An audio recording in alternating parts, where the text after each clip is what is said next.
What's going on, YouTube? Hey man, it's your boy Truth, man. Show for Truth Over Narrative. We back in this joint. I don't know what's up with the comments. I don't know what's up with the live. I don't know what's up with the tube.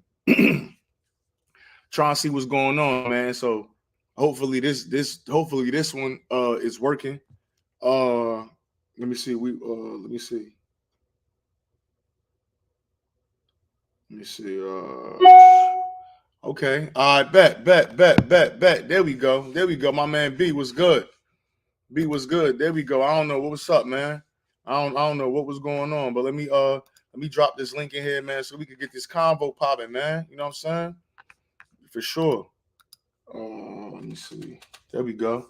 There you go. What it do, my boy? Yeah, just drop the link in the chat, man. Go ahead, join in. I don't know what's going on, but it look like we back. You know what I'm saying? And this how we rocking. You know what I'm saying? So hey, I just dropped the link in the chat for anybody that want to come on. My apologies for the last live, but yeah, we in here, man. We cooking with hot oil now, man. So again, let me see. Just want to send some notifications out, man. I don't know what just happened, but let's see. There you go. Yeah. Let me see something. My boy, what's good? Chilling, man. I don't know what was up just now, man. You got YouTube Kids on your computer? Nah, I don't. Oh, that goes up telling me to open a YouTube Kids YouTube joint. I'm like, what the hell what's going on? I hit the wrong button or something, man.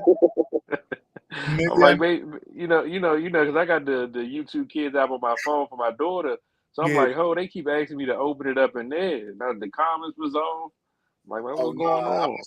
I must have did some bullshit by mistake. You know what I'm saying? But yeah, man, listen. And to your point, I'm the same way.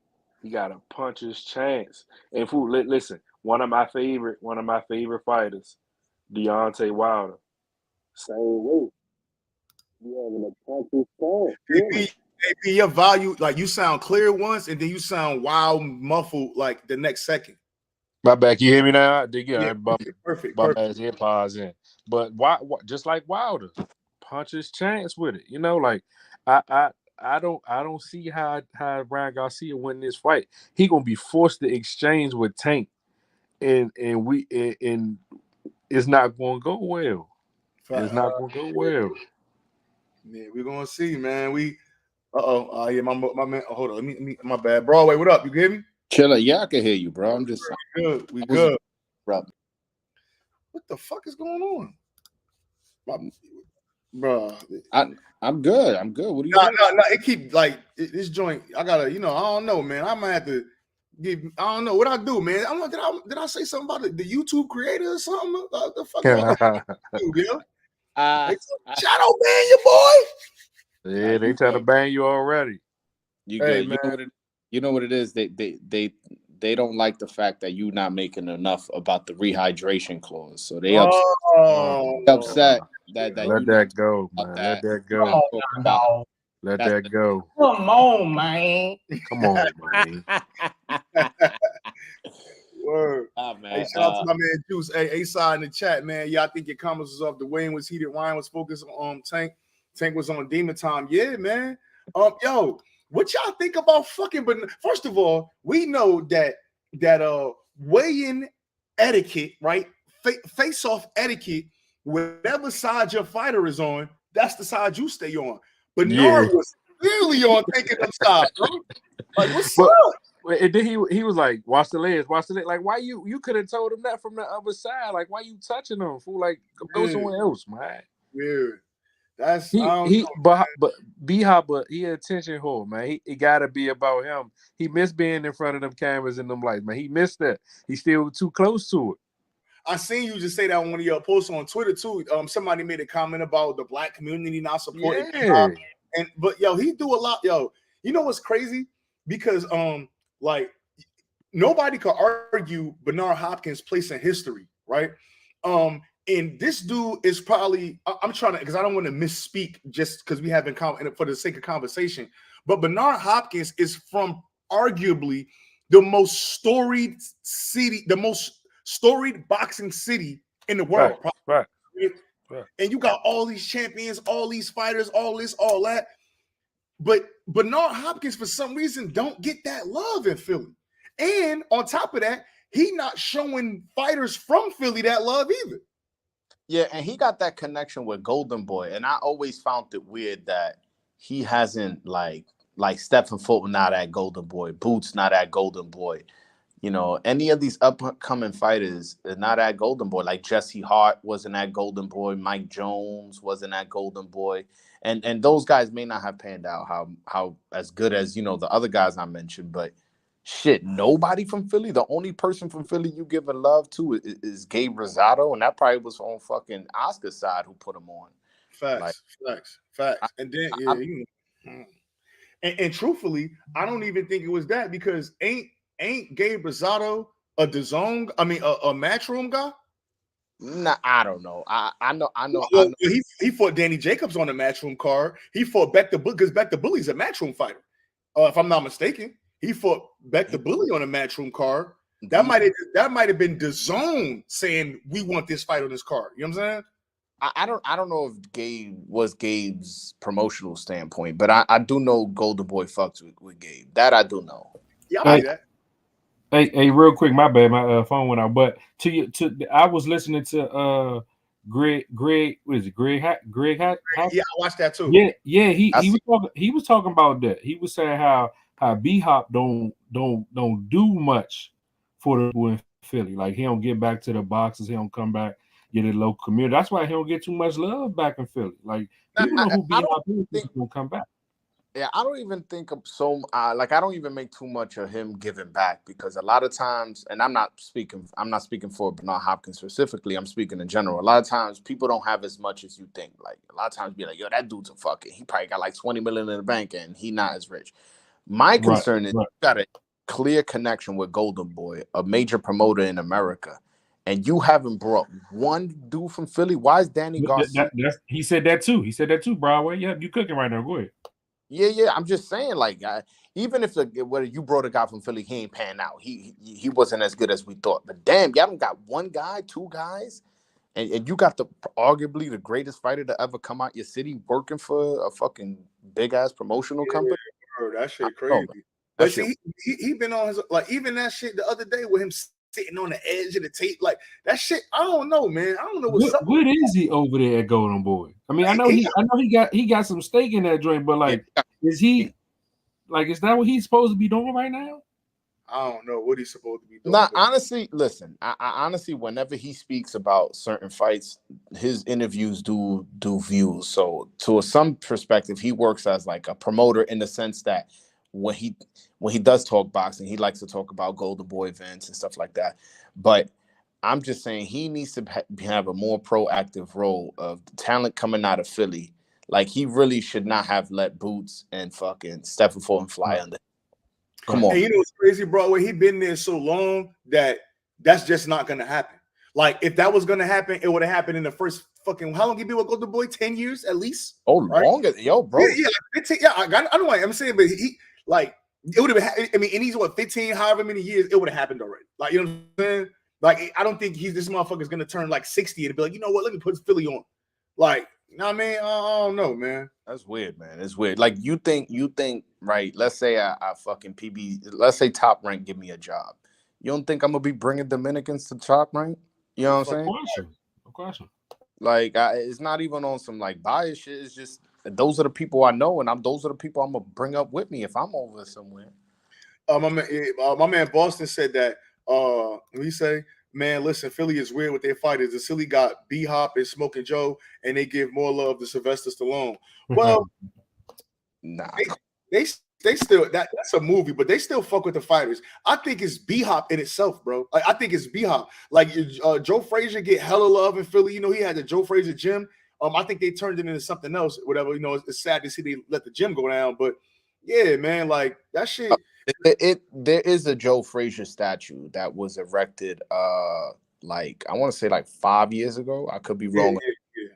He does have a statue. Yeah, nah, for sure. But again, I think it's more B-Hop than the city of Philadelphia. You know what I'm saying? I think it's more B-Hop than anything. So my man Nate Johnson said, salute to one of the best channels in boxing. That's a fact, bro. I appreciate it, man. Appreciate that shit. You know what I mean? But yeah, I don't know, man.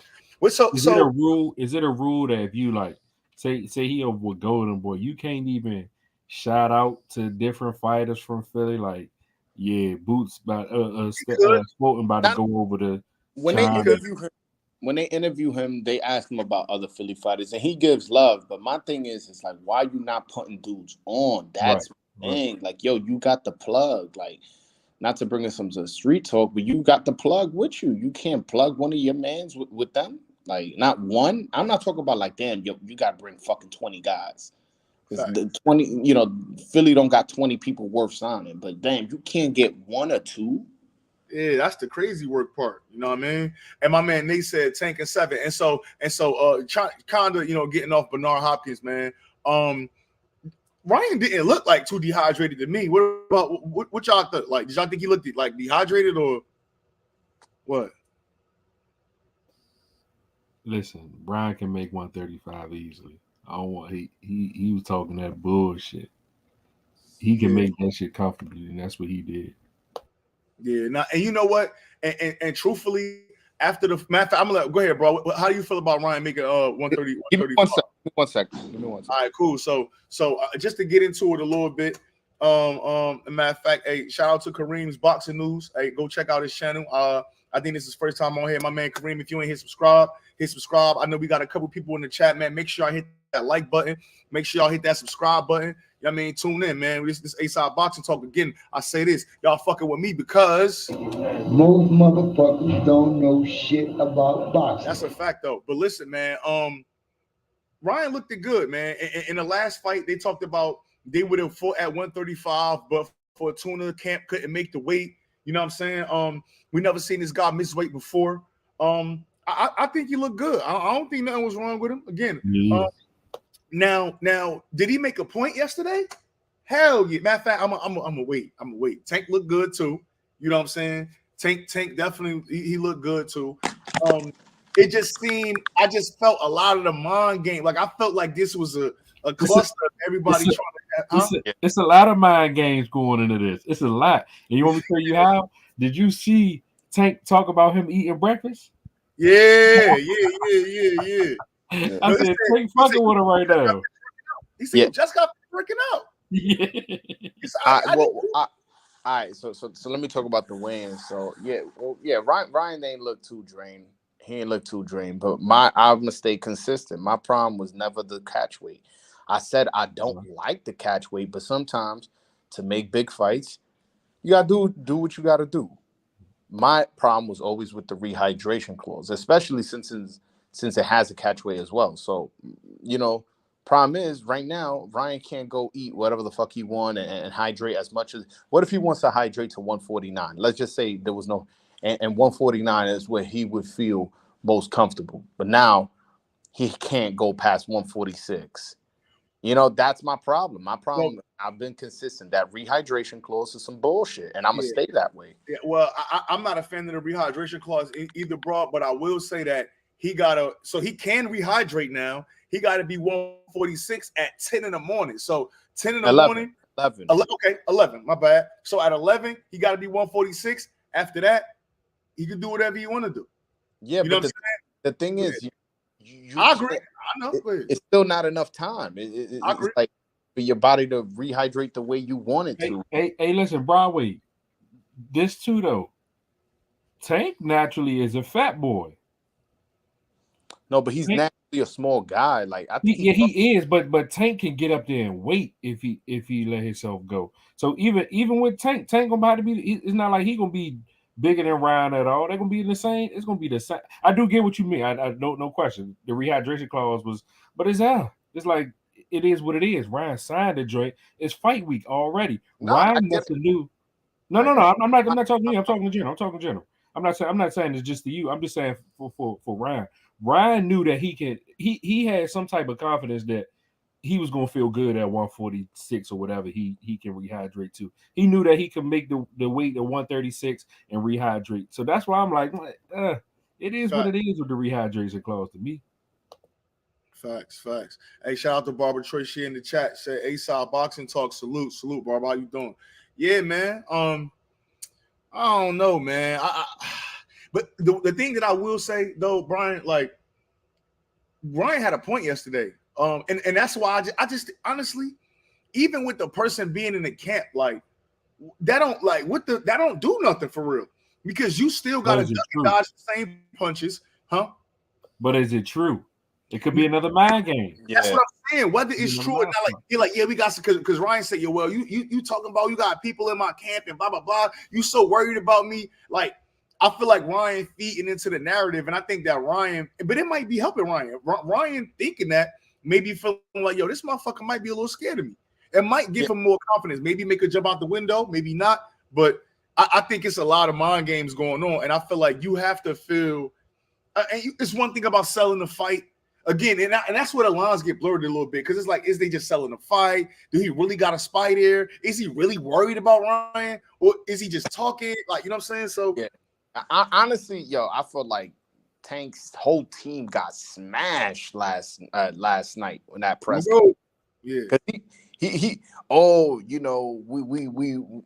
we made you sign this catch weight, this rehydration clause. We got a fucking mole in your camp. Like, yo, bro, like all this for a fighter you said fucking keeps his chin in the air and all he got is a left hook and he flat-footed and all this shit.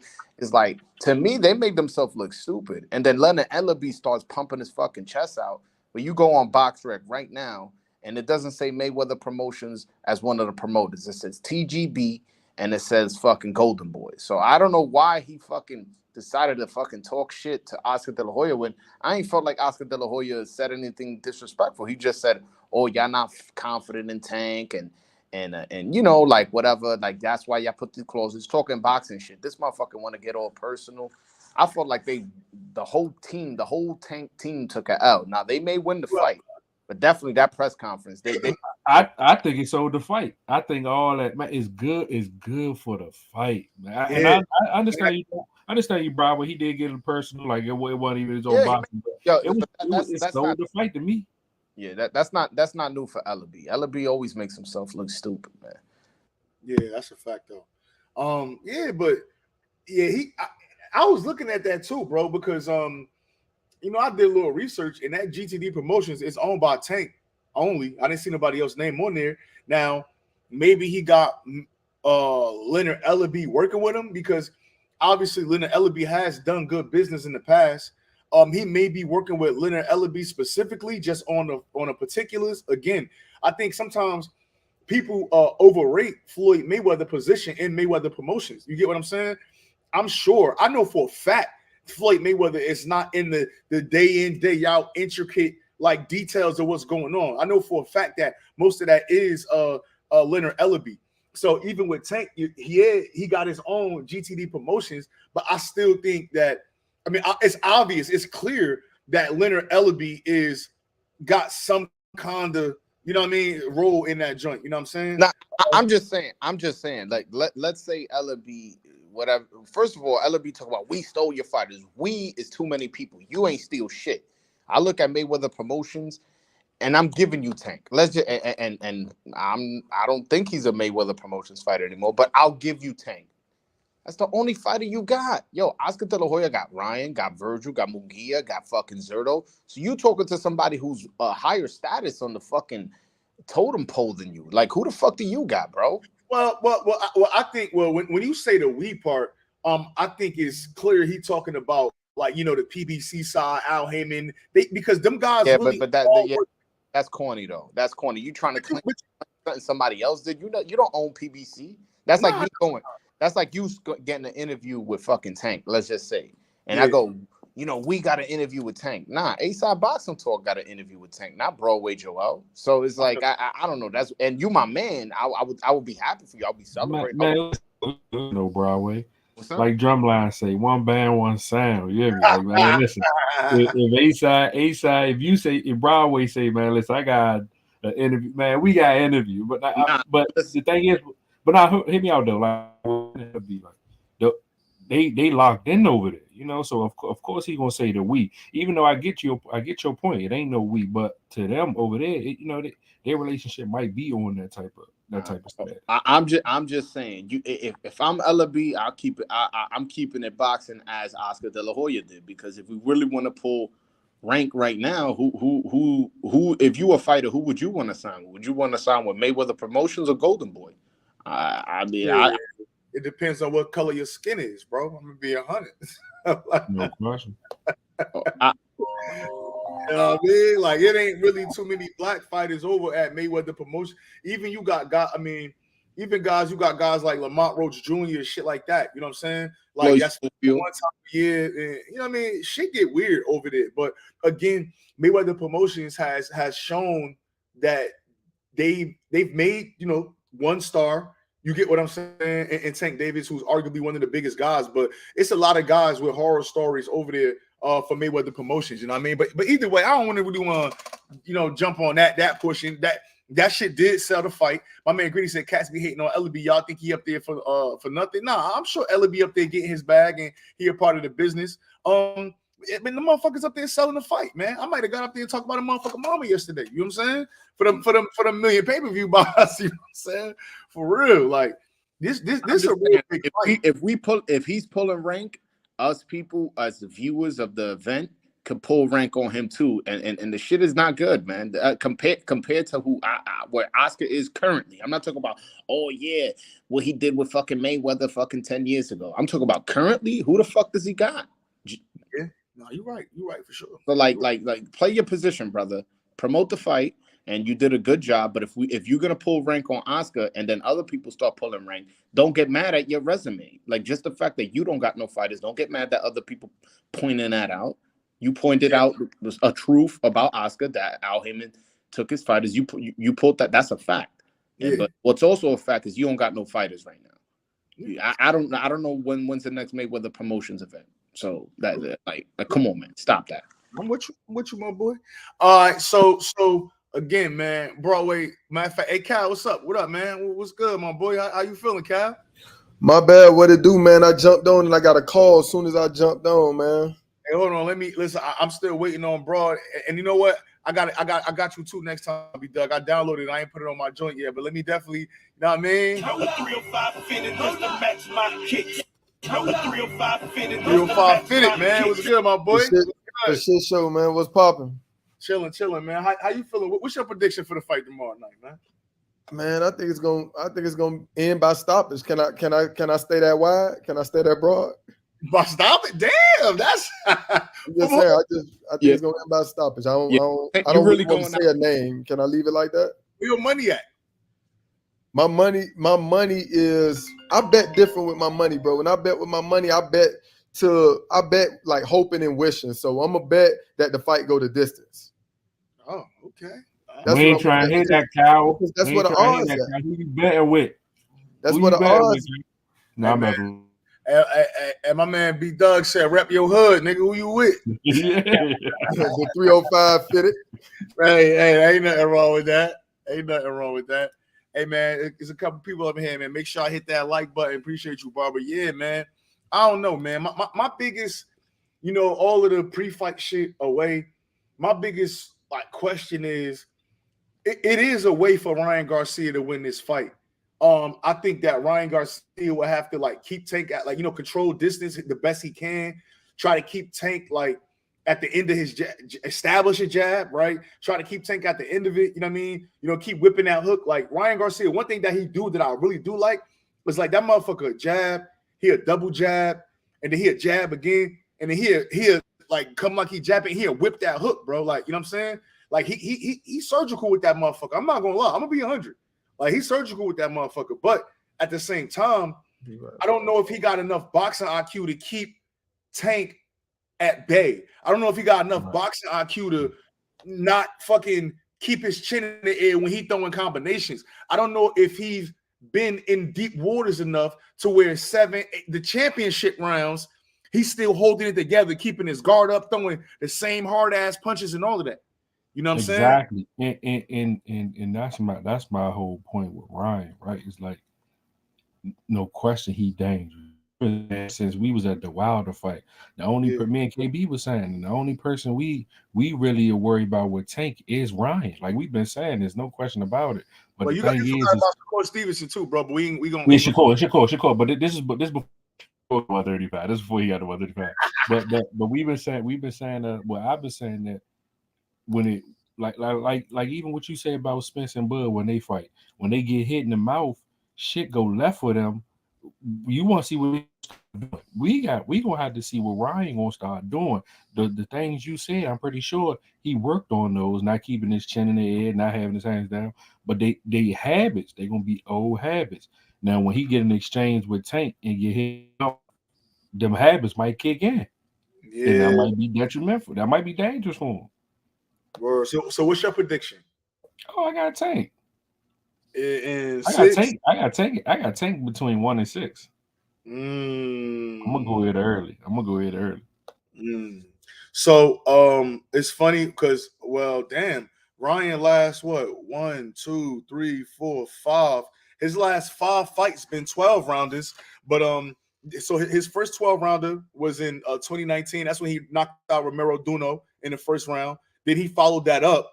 And I think these are the 2 fights that really put him on the map because he knocked out Duno in the first round, and then doubled right back and knocked out Francisco Fonseca in the second round. You know what I'm saying? No, that was 2 first round knockouts, actually, 1 punch joints. So I think that's what really put Ryan on the map. But those fights was 12 rounders. The Luke Campbell, he knocked him out, and that was in the 7th. He went 12 with Tego. He got Fortuna out of there in 6. So I mean, he been 12 once. He been 7 once, and then everything after. I mean, he been 10 rounds a couple times. So hey, we never know. I'm not sure what he look like in the championship rounds versus somebody like Tank, man. Like this is you look at his record, it's respectable. Like honestly, I'm not no bullshit. Like yeah, no question. You look at my resume, it ain't like horrible. Like it's not a horrible. Yeah, some decent fights. Yeah, especially when you take into consider his age. Facts. Yeah, for sure. You know What'd you say, Broadway? I hear you said when you take what? His age into consideration. Oh yeah. Because he what 24? Yeah, something like that. 20. Let me see. 20. Yeah, 24. Yo, but Asa, you ain't even asked me my prediction. Yeah, you jumped in, but he was going. But go ahead. What you think, bro? Nah, I got tanked by dehydration. Ah, Come on, man. Come on, man. I got tanked. I got tanked probably 8, 9. By the dehydration knockout. But you know what? Okay, so let's do this, Broadway.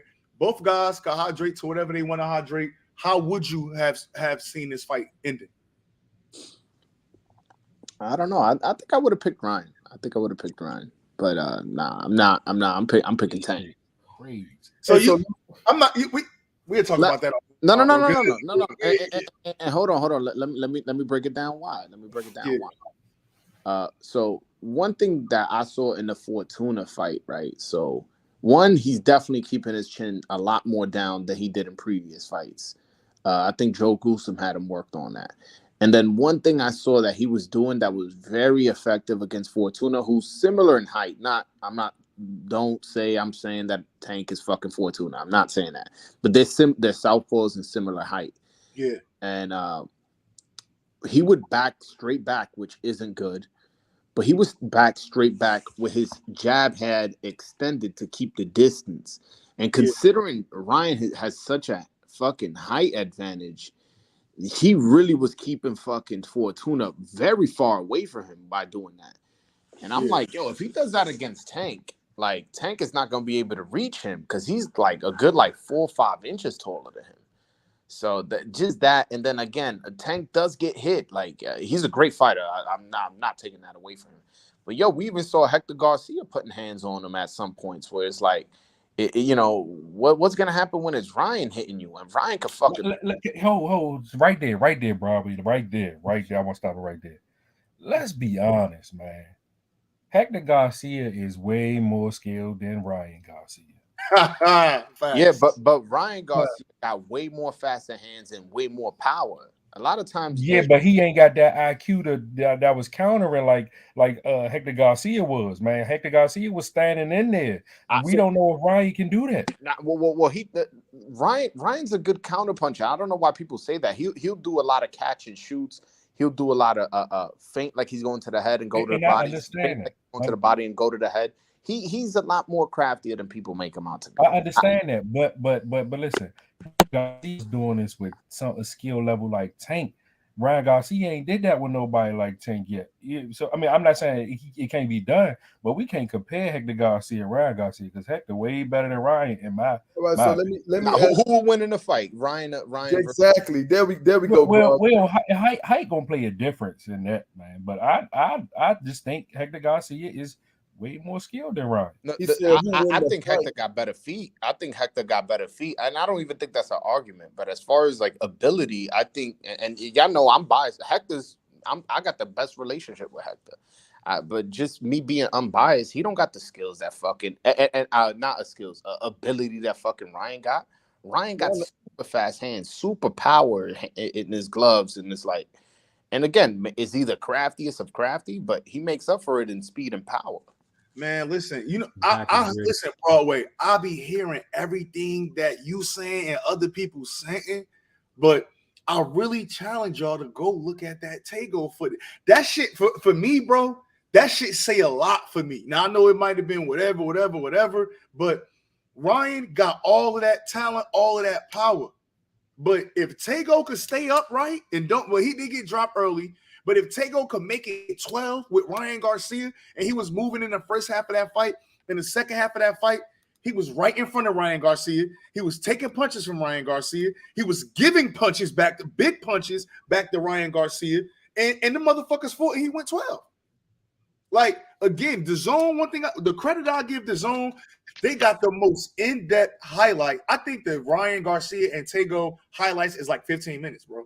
Literally. Like, in that second half of that fight, that man stood in front of Ryan Garcia, fought him, exchanged him, for just kind of stepping back and taking small steps back. But he was fighting, bro. He was fighting. I just think that Tank historically is not a first half fighter. It's going to take round 4, 5, 6 for him to get started.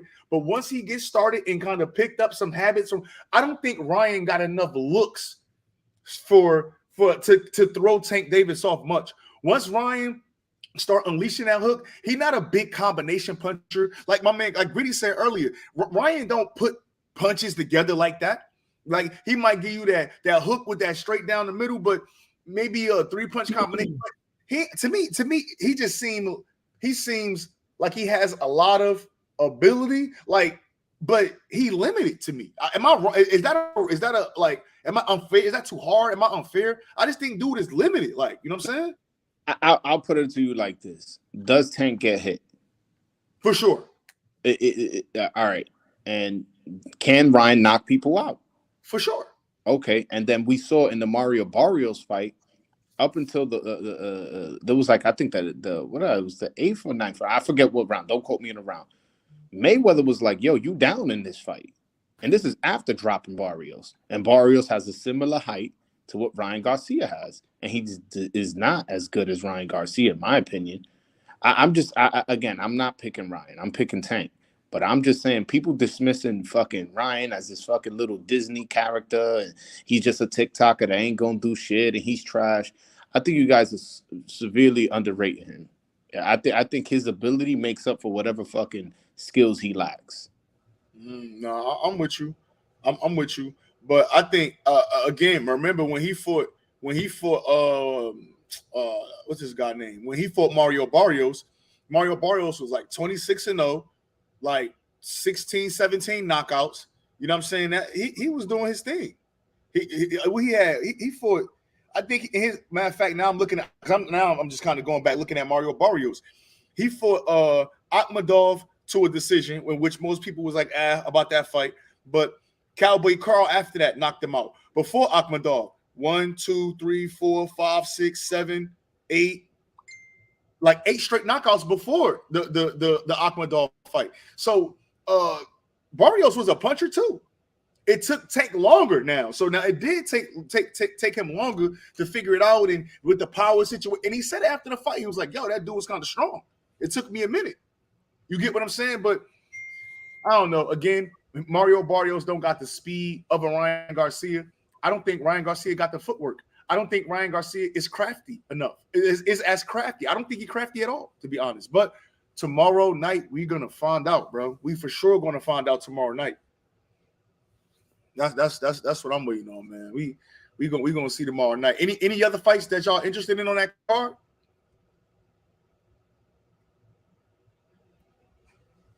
Nope. Yeah, man. I didn't know Gabe Rosado was on that card. Oh yeah. He on that card. But what I noticed, and I like to see little stuff like this. I noticed that the guy he's fighting was undefeated, and the only person that beat him was Gabe. So I like to watch fights like that. Yeah, a little rematch, and truthfully, even with that fight with Beck the Bully, Beck was punishing Gabe Rosado. He had dropped him to the body, he had hurt him to the body mad times. He just got too overconfident, and Gabe walked him in some shit.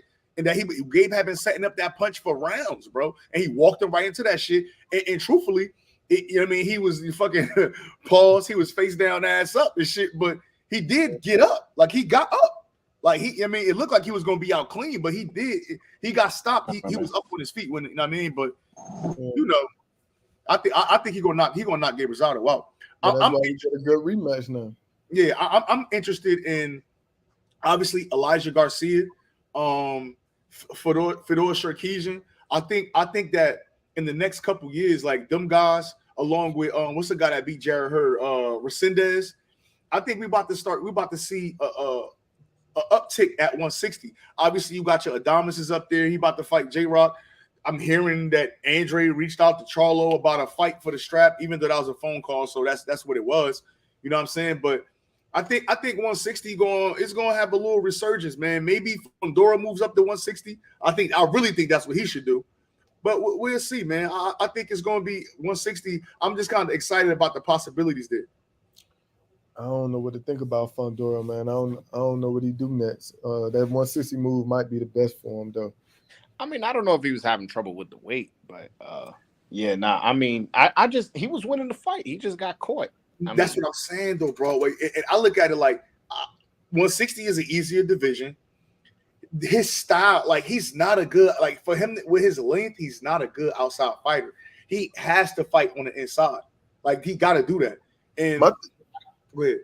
No, I was gonna say, Broadway. My thing is, like, yeah, he was winning the fight, but the way that punch came and the way he responded when it happened. That shit could come from anybody else at the top part of that 54. So you get what I'm saying? Like, them some demons at 54, bro. And anybody could land that shot on Sebastian. Yeah, 54 is definitely a tough division. So I hear you. So you saying not move up because he weight draining, is moving up because it's weaker competition. Exactly. I think the pace of the match is a little slower. The power might be a little more heavier, but the pace of the match is a little bit slower, and I think that'll be a better handle for him. Yeah, for sure. Hey, move him up and let him fight Laura. Nah, man.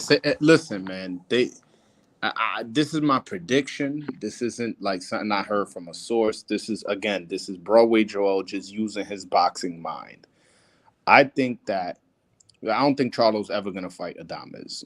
I don't think that fight ever happens. I think Adames going to give up that WBC interim championship, and his next fight after J-Rock is going to be Erislandy Lara. I think he's going to get the title. Wait. Why you think he going to win that fight? I'm lost. Yo, listen, we already got. You really think J-Rock going to beat Adames? Man, listen, I don't know.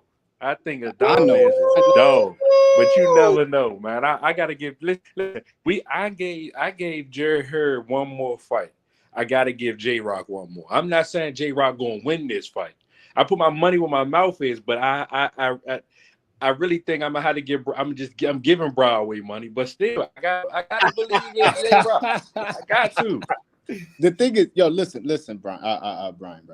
My thing is, listen, J-Rock. After what I saw what Rosario did to him, that was a savage beating. And Adames is just as big of a puncher, if not more. So it's like, I just can't see it, bro. I can't see it. I think he's going to get KO'd. I'm going to be in the building, too. I'm going to be in Minnesota, so. My man, keep it 100 boxing down there. My man, Ty. I just dropped the link. Hit that link, bro. Hit that link, Ty. Pop up in that link, Ty. Hell yeah. That's my Yeah, man. man. We that fight, man. That's yeah, man. I don't know. That's gonna be a good Hold fight. on. Yo, don't let Ty click that link. You know he gonna talk his J Rock shit. Yeah, I already know. I already know. Barbara Choice said, I think J Rock and her should both retire. Yeah, man. I don't want. Go ahead. My bad. I seen a cryptic post, bro, from not I don't say cryptic, but Jared Hurd made it seem like he wasn't done. Like I saw a post from him the other, like was it last week? And he was like, I'm still back, or I'm still in a comeback, or something that he kind of alluded to, like he's gonna fight again. And one thing I say, again, you know, for the people that most of these PBC fighters don't fight that much, right? But Andrew Council, his guys, you know, Trayvon Marshall, he got a young guy, David Whitmire. One of my other favorite prospects, Michael Angeletti, is over there with them as well. Them guys. Wait, so Michael Angeletti is over there. He with PMG. That's okay. That's the little thing they got over there. I mean, I don't know. I guess it's a promotion. I don't know if there's a management thing, but you know, PMG. That's what, you know. It got Trayvon, Michael Angeletti, Dave Whitmire. I think Where he from? Who? Michael Angeletti.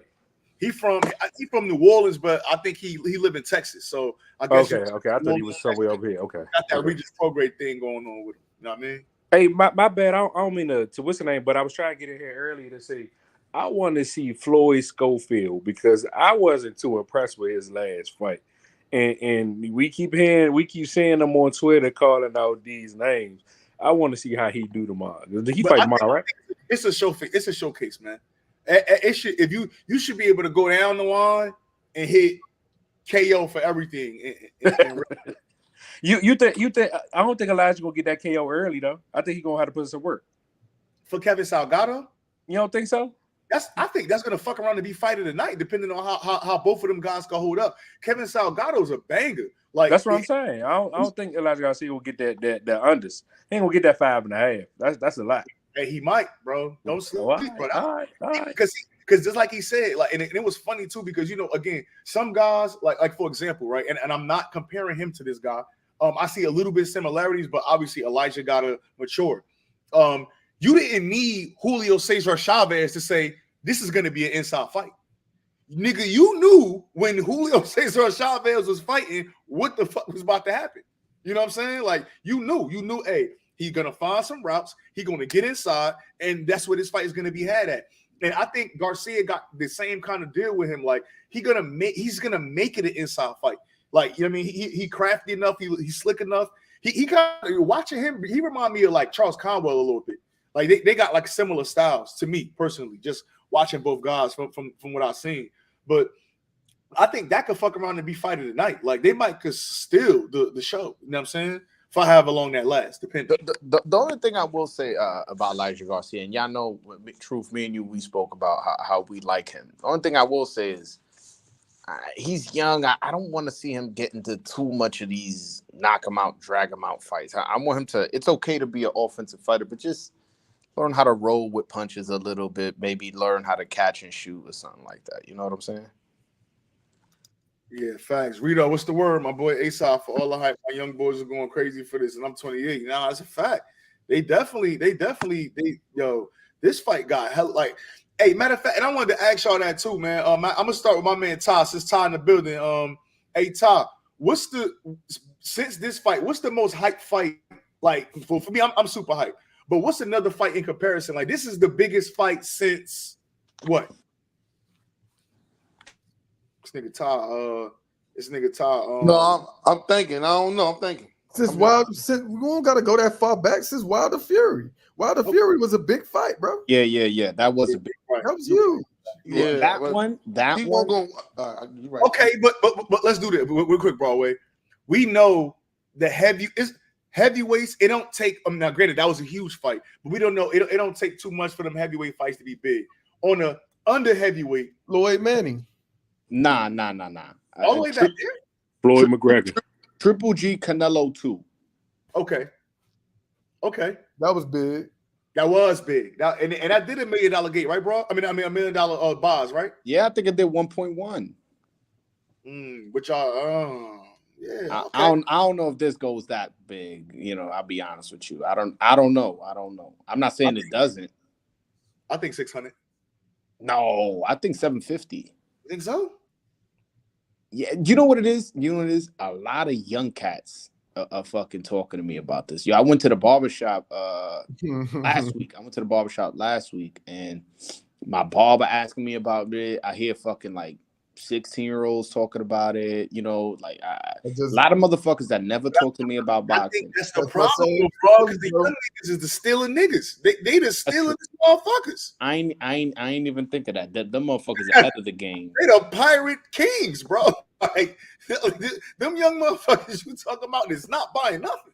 I'm gonna still stick at 750 only because Ryan Garcia, and he has a very big fan base, and he's been fucking with Jake Paul, a big social media following. My bad. Mm-hmm. And then Tank has shown in the past that he brings the stars out. 50 and Boosie and fucking all these rappers gonna be tweeting about him and fucking Instagramming about him. So I'm gonna go 750. Damn, 400K, Gritty. Come on, man. Come on, man. Cut it out, Gritty, stop Come that. on, my dog.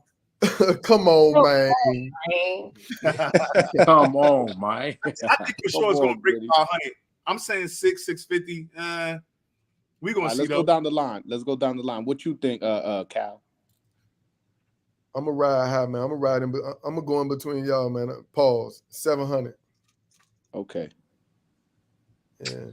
We in the era of power, man. That fire stay running hot. It's too many streams. I'm gonna go about 4 or 5. I would have went 750, but I'm gonna go about 4 or 5. Hey, in the comments, whoever in the comments, let me know in the comments. I see y'all posting it now, man. How many pay-per-view bars y'all think this joint do, man? Like I said, well, shit. Canelo and Plant did what, 800?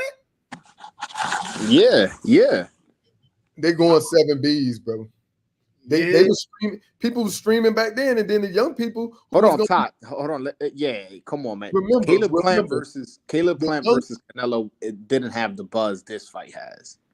Some young kids still going to buy it, bro. I think it do $1 million.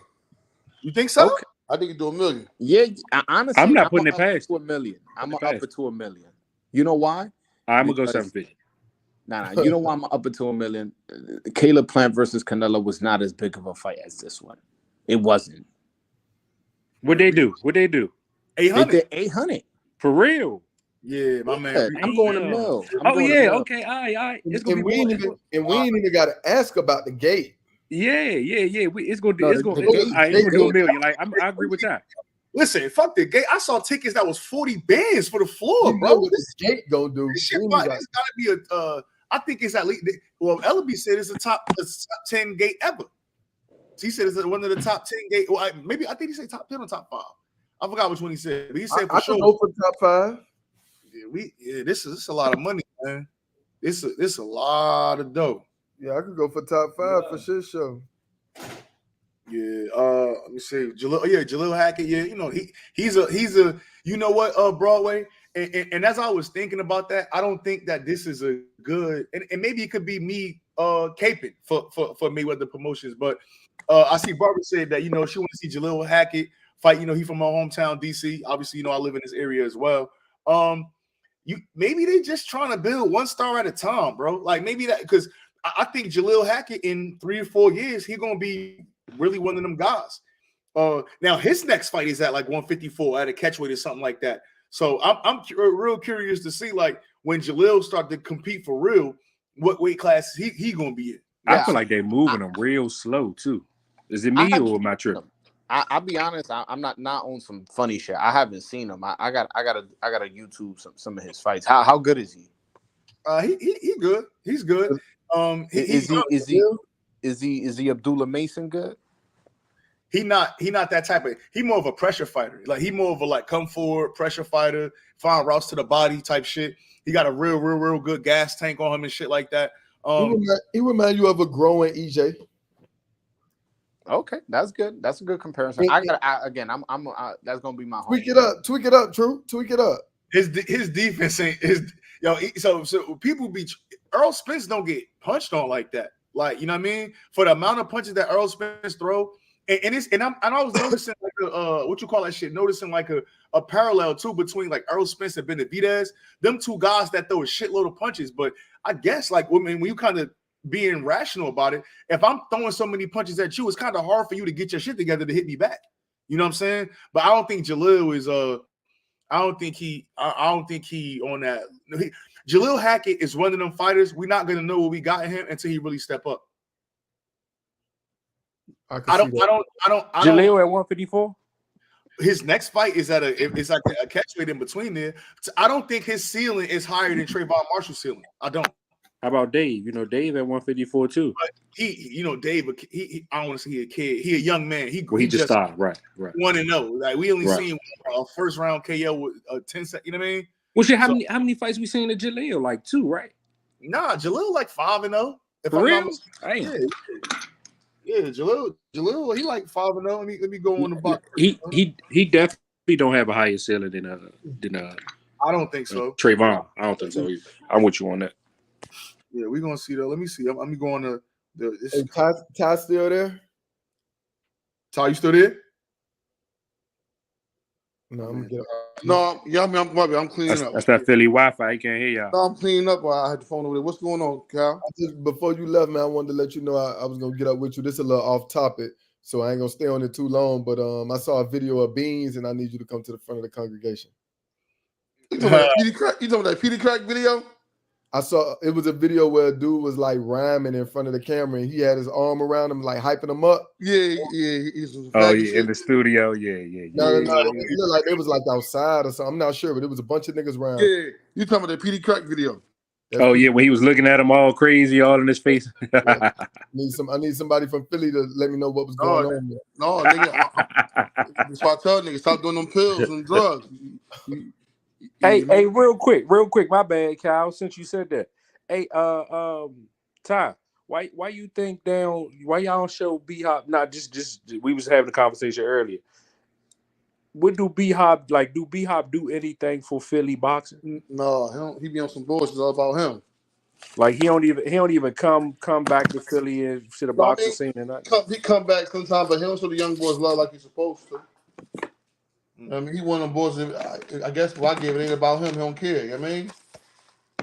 So Jalil Hackett last fight that he fought, because he got a first round knockout in a 4-rounder on the Tank undercard. He came in at 156 for that fight. That was every other fight. It was like he was weighing in under the welterweight, at 146, 145. So this fight, again, it say junior welterweight. It say junior middleweight. So I don't know. Maybe he will be campaigning that. But again, he only 5-0 for a knockout. So again, at that time they still be kind of letting these guys grow and shit like that. So we'll see. We'll see. Yo, did y'all see the article boxing scene put out today with Floyd Mayweather talking about he wants to make his own sanctioning body? Yeah, but no, he said, yeah, I seen that. This is one thing. Like, I gotta give credit to Mayweather. Mayweather been on that fucking we need less belt shit since he was still fighting, and I don't know how much his fucking idea is gonna go through, but the fact that he keeps bringing it up, keeps mentioning it, keeps suggesting something, it's something I appreciate because he's such a big name and has such big influence. That something probably could be done. He's shitting on the interim champions, the regular champion. And by the way, interim champions, I don't mind if a champion is injured and like Adames is an interim champion, right? What's his dude was hurt. So I don't mind that. But like I'm talking about when you just an interim champion and the fucking current champion is active is ridiculous. Yeah. So let me ask y'all this then. What belts would you get rid of? You get rid of them all except for one? I mean, I don't know. Listen, I understand, especially the way the sports ran right now. I understand the need for multiple belts, but there's 4 sanctioning bodies. But within those sanctioning bodies, there's fucking a bunch of WBC interims and a bunch of WBA regulars. That's true. So it's That's really true. more than just fucking 4 belts. It's fucking like 9 belts. You know what I'm That's saying? But see, Broadway, this is the knock that I got with that, and why I feel like that's not going to happen. Let's just say PBC adopt that model. There's no way you could get Arum or Eddie Hearn to adopt that model. So now it becomes a point where only like the fighters are fighting. Let's just say they fight for the Floyd Mayweather belt, whatever, right? But the Floyd Mayweather belt, like, you think fucking Bob Arum is gonna put a Floyd? You get what I'm saying? They're not putting ESPN for the Floyd Mayweather belt. Fucking Eddie Hearn not putting no fights on, or even Oscar De La Hoya for that matter. Nobody on Golden Boy is fighting for a Floyd Mayweather belt. So then when you add that dynamic in there, you literally, I think you even further dividing all of the fucking promotion companies. No. What I like about what Mayweather's been doing, because he's been doing this for a while. I got to make a video on this because shout out to Mayweather. Is he's keeping that conversation. He's keeping that fucking foot on their neck until somebody, and it Bro, may he just not talking, even be bro. him. He just talking, bro. Nah, it may not. No, but that's my point. It may not be him. He may spark somebody's mind to fucking do something about it, and that's what I like about what Mayweather. I listen. I like you mentioned earlier. You give people their flowers when they do shit that's good. I'm gonna give Mayweather his flowers on A-Side Boxing Talk. That's great conversation he's having. Keep bringing it up, and honestly, I don't think Mayweather's like Mayweather. I don't know if he's the one to do it because I'm not sure he's gonna be that invested because that's gonna require a lot of work. But he may spark that idea in somebody's mind where they go, you know what, it's fucking true. I'm gonna take it into my hands, and they gonna do it. But you know, we'll see. My whole thing is, man, with those sanctioning fees and those sanctioning bodies, for one, they've been around for a long time. And for two, that shit probably feeding a lot of families. So my thing is, I don't think it's just going to be as easy as, okay, y'all belt don't mean shit no more. Whether y'all want to keep it around or not. Like, it's one of those things where we want to see it be a better thing, but it's like, how? Like, even when you first think of it, like, well, how does the conversation even start? Like, what do you say when you call the WBC or the WO? Like, look, we're not honoring y'all belt no more. Like, who has to make those calls and those decisions? But you know what? And I don't know that answer, Kyle. But listen, and to your point though, niggas thought HBO boxing wasn't going nowhere. That shit fed mad families. Mm-hmm. That shit fed mad. Talk your shit, truth. Like, you know what I'm saying? Like, sometimes somebody just got to pop up. I remember watching Jim Lampley, right? That nigga was like talking, and he was like, yeah, this guy Al Heyman is coming to the sport of boxing, and I'm sure this thing is gonna be fizzled out in the next year or so. And now that nigga don't got a job no more. I say, Like, you know what I'm saying? Like, I say, close it off. If Floyd end up with enough fighters, and if he end up with, like, let's say he's end up doing good work, and I'm just hypothetically, if he end up doing real good work with Golden Boy, or if he end up doing real good work with, Matchroom, if you get about 3 of those, bro, you got a nice roster. You get what I'm saying? If we say, you know what, as a roster, all we fighting for is this belt. The only belt we honoring is this belt. And if the fighters start to only care about that belt, then we could get into something new. I think Mayweather got enough money to put it together. You know what I think could push that forward? And you might think I'm tripping. I think if we've been talking about this Paramount Plus shit and PBC or Showtime going to an app and shit like that. I think if we start getting app fights and shit like that, I think that is more likely to happen. Like, I look at certain shit, like, and granted, this is definitely a Paulie Malignaggi hate channel for sure, right? But when you look at Pro Box, like, even with they model, like, they got like a Pro Box event center, right? And all of their fights get fought at this one place. Like, they not in Mexico. Well, I think they did just do a show in Mexico, but like, they literally got a spot that's specific in Florida, someplace in Florida, if I'm not mistaken. That's the Pro Box event. They got the little $2 shit. It's on the app. It's a little quick, right on your phone, right on your TV. You could download the shit. Them motherfuckers is getting money at Pro Box. Like, and it might not be like the highest, but they're putting on decent fights. They're getting money. And I think that having an app, having their own app, I think that's what kind of allowed them to be able to kind of wiggle the way they want to. You know what I'm saying? But I agree with you. I think it could be done. I think it can be done. But again, I think it's going to be it's gonna take a lot of money. Floyd Mayweather gonna have to button his shit up It's tight. gonna take the promotional companies. I think it's gonna take the promotional companies to tie their knots. No way, no way. I mean, listen, the only thing I would say is maybe this will work like where maybe fucking the WBC and the WBO merge or some shit like that. This may create that conversation where it's like they're not going away. Is now instead of 3 belts is 4 belts is 3 because the WBO and the WBC have now merged. That's just an idea I'm throwing out there. But my point is he's creating the conversation. Look, we talking about this. This is one of the best fucking boxing YouTube channel on all the fucking YouTube, and we discussing it. And you don't know who's listening. Sure. You don't know how ambitious somebody is who's listening to this conversation and goes, you know what? I'm gonna take it upon me. You know, based off Mayweather's idea, I'm gonna be the one to fucking do it because I want that on my legacy. You get what I'm saying? And I'm glad that he's creating that conversation. Shout out to Mayweather. I gotta keep shouting him out. Hey man, hey, make sure y'all hit that like button in there, man. If anybody ain't subscribed, man, make sure y'all hit that subscribe button. We on a road to 1,000 of them things, man. So let's get it, man. But nah, I can see that, man. I can for sure see that, man. Damn, bro, it's gonna be crazy in there tomorrow, man. I wonder who Tank coming out with, man.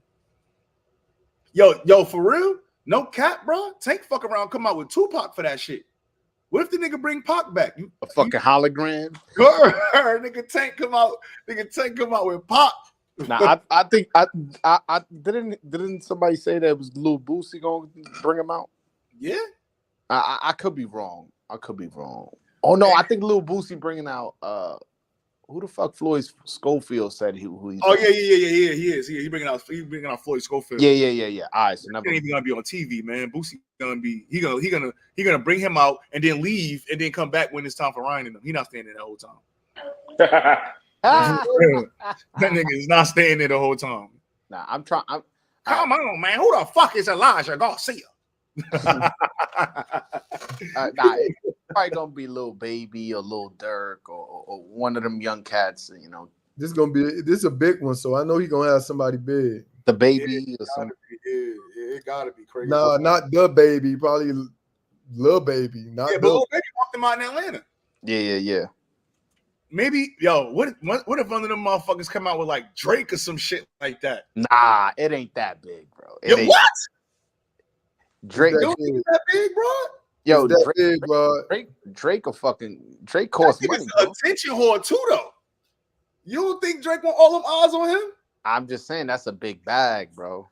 He probably do that shit pro bono. Pause. Drake bet on all that, so he definitely do it. He might just do it. And then them niggas, they be charging like, you know, like the 50, 80 piece and shit like that. He ain't gonna charge no 100 for that 15-second ass ring walk. Yeah, you know what? I Probably get a free ticket. Yeah. I miss like the whole entourage coming in the ring before the fight, like security, and I miss that shit. Like 20 motherfuckers in the ring, that shit like that. Some people still do it. Huh? Some people still do it. No, not the way it used to be. Yo, who was the fight when it was that? Who was the fight when they had the whole security lined up the whole way in the middle of the ring doing this shit? That was Mayweather, right, bro? Well, Mayweather, what? My bad. Remember they had like security was lined up Tyson like Lewis. Tyson Lewis. Oh, that was yeah, bro. That's the type of shit that's the type of energy I want, man. For real. Yo, what's the most hype you ever been for a fight? Wilder Fury 2, bro. I'm sorry. Okay. I'm not gonna lie, bro. Like, and so I'm gonna keep it 100, bro. Like, you know, this is truth over narrative. I'm gonna give you some real truth. It's some fights that do bait me into the race politics. I'm not gonna lie to you. Like, and that was one of them. Like, that was one of them fights. Like, granted, a boxing match is a boxing match, and after the boxing match is over, we fucking go to sleep, wake up the next day, and just talk about it. But that it was a heavy, for me, it was a heavy racial tension on top of that Fury Wilder 2 fight. And then when Wilder came out with the I forgot who the dude D-Smoke, and they like the Black Power, Black Excellence, bro. Me and my wife was geeking, bro. Like, Listen, Bro, I felt What? like I was at a funeral when that nigga You lost. ain't the Bro, only bro, one, D. hey. Like my heart was pounding because I bro, was nervous for that fight. bro, Like my wife was I ain't watching never that. been like that. Like my heart was pounding. Me Like I was too, bro. nervous when Me Wilder too. was walking in that ring. Me too, bro. I'm not gonna lie. That, and I don't even know, and I don't even get like that for fights, bro. Like, you know, I get hype, but like my shit was like this for that shit. Like, I don't know why. Like, you know what I mean? So, you know, I don't. You my man, so I kind of feel bad. Like, damn, your man got destroyed. Like, I attended a funeral that night, bro. I ain't gonna hold you. Damn. That shit was horrible for me. Like, you know what's crazy? Like, I'm one of them people, obviously, I always got something to say, bro. Like, I remember sitting in my little, and then, you know what's crazy? You know what made that shit worse? Because that shit was in February. Nigga, It was the Black History Month. Yeah. Yeah. Bro, that shit, Wilder Fury caused that thing. I ain't gonna say it because they be definitely hitting people up for that shit. That's the reason, bro. The weather, the storm, bro, that shit, bro. That shit set off an international fire, bro. Nah, listen, I'm trying to tell y'all. If Tank lose tomorrow, I realize I'm gonna cry, bro. I'm not gonna lie to you. I might cry. But you know what? If Tank do lose, I don't think I'm gonna feel that way though. I don't think I'm a maybe, I don't know, maybe, but I don't think I'm gonna feel that way. Cause really, I fuck with Tank, but Shakur really my God. Right. So, Like people like, don't. you know what I'm saying? Listen, I'm gonna be honest with you. D. Like Tank is like fun to watch, but he not even one of my favorites. I fuck with Shakur, man. I fuck with him. I just want to see Shakur fight some good fights, man. I think Shakur beat all of them. I think him and Tank would be the best one. But I'm starting like Frank Martin too. But I'm not even a big fan of Tank like that. I fuck with Tank though. Word. Hey, I'm about to start. Y'all remember the Little Rascals? I'm about to start the He-Man Woman Haters Club, and Karma gonna be the first op for sure. You lazy Larry? Yeah. That was a little Twitter, little insider from Twitter. Damn, I wonder who Cam is. She said, what is Cam on here lying about tonight? Cam. That probably was a typo for Broadway. See, look, man, she getting names. She getting names wrong. Matt, but she probably meant Cal, but she she put did Broadway. yeah. She put the M. Yeah, Broadway wrong. Yeah, nah. So what about you, bro? What was the last fight that really got you going like that?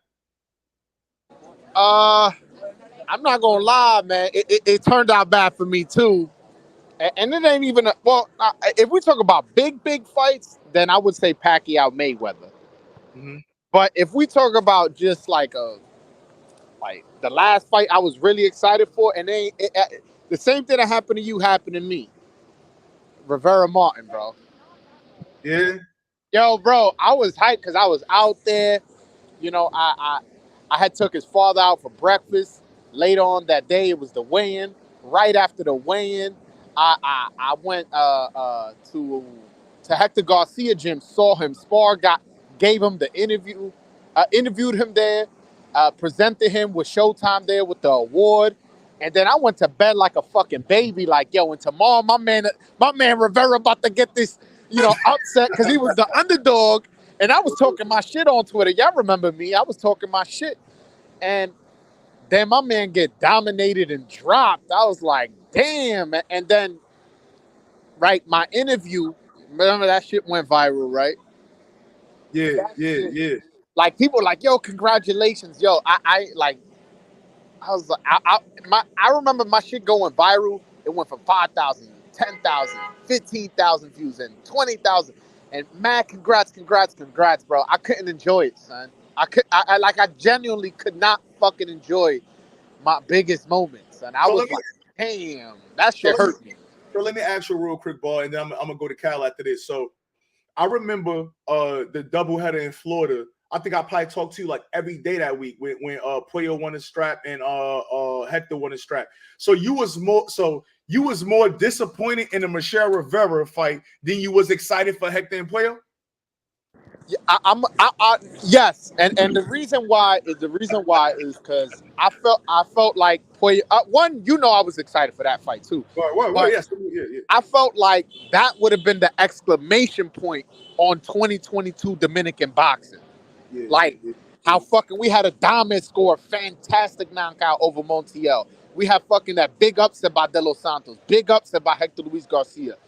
And you know, we had those two moments, but with Hector and Puello, and I was like, yo, this if Michelle Rivera beats an undefeated fighter in the WBA eliminator to end it, bro, like this would be the best year ever. Like that's my mentality. I was like, and I'm gonna get exclusive content nobody's getting, which I ended up getting anyways, but off a loss, not off a win.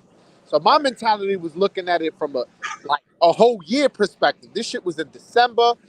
I was like, yo, this shit about to be crazy. My man pulled this upset off, but not only did he lose, man, he got fucked up and dropped. Word, yeah, that was crazy work. But hey, real quick, man, I got like 12 likes, man. It's like 15 motherfuckers in here, man. Hit that like button, man. Let's come on, man. Come on now, Hit dog. that like button, man. It's too many Come motherfuckers on, up in this joint, man. man. My man Nate in the chat said when J-Rock lost to Rosario, had a bet. I'm not gonna lie.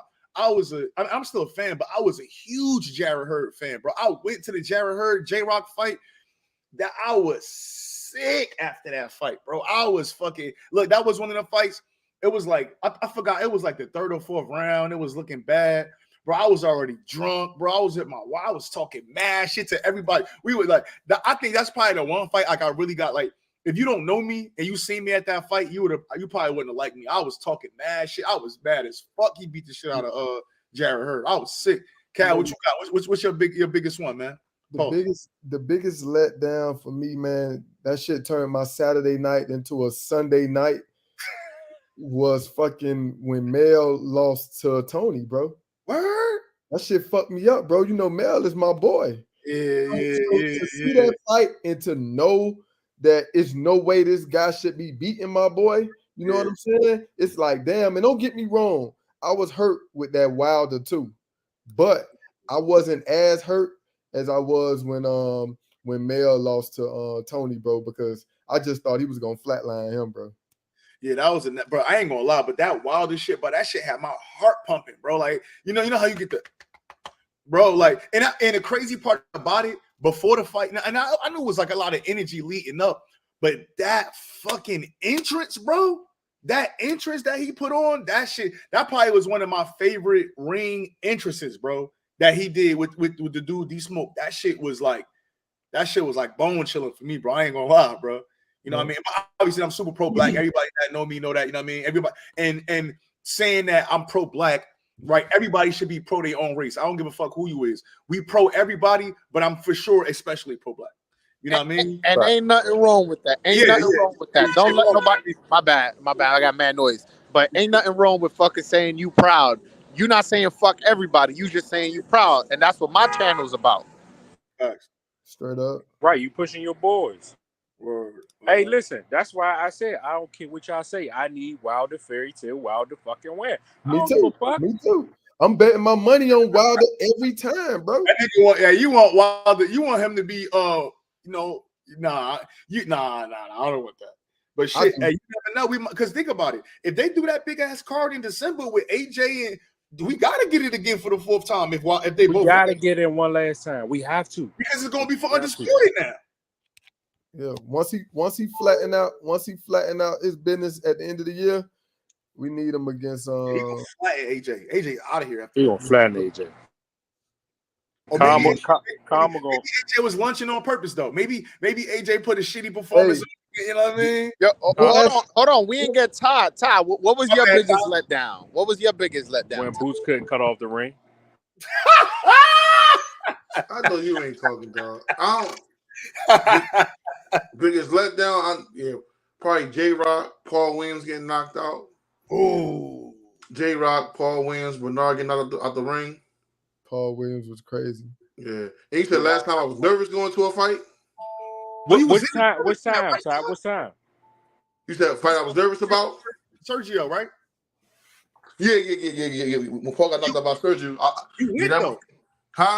You was in the building, right? Yeah, I was in the building. That shit was sad. Ooh. I was sad about that fight. And it's crazy part about I always go to the fights early, and me and my lady at the time, we was running late. You know, I got there. So I only got there for the first and second round. So I had a real good ticket. So I paid to watch 2 rounds of fight boxing. Man. and my man got knocked out. Yeah, Oh, that yeah. and J Rock, Bernard. Yeah. Don't man. ask Palmer her biggest letdown. We know a few of them. Hey, real quick, my man Devin said my biggest disappointment was Tyson versus Holyfield 1. I wanted them to fight in 91, so I thought Mike was gonna get it done. Yeah, I think that shit would have been different if they would have fought before Mike got back. And the last two times I've been nervous going to fight for somebody I like was Fulton Figueroa and Porter and Crawford. Oh, I knew he was gonna be Porter. I knew last- no way Porter was gonna fuck with him. No, but I just but he still was Sean Porter. I said I don't know. You know what I mean? I was a little nervous. The last time I was nervous was for Chris Colbert. Oh my God. That was the last time I was nervous. I was nervous.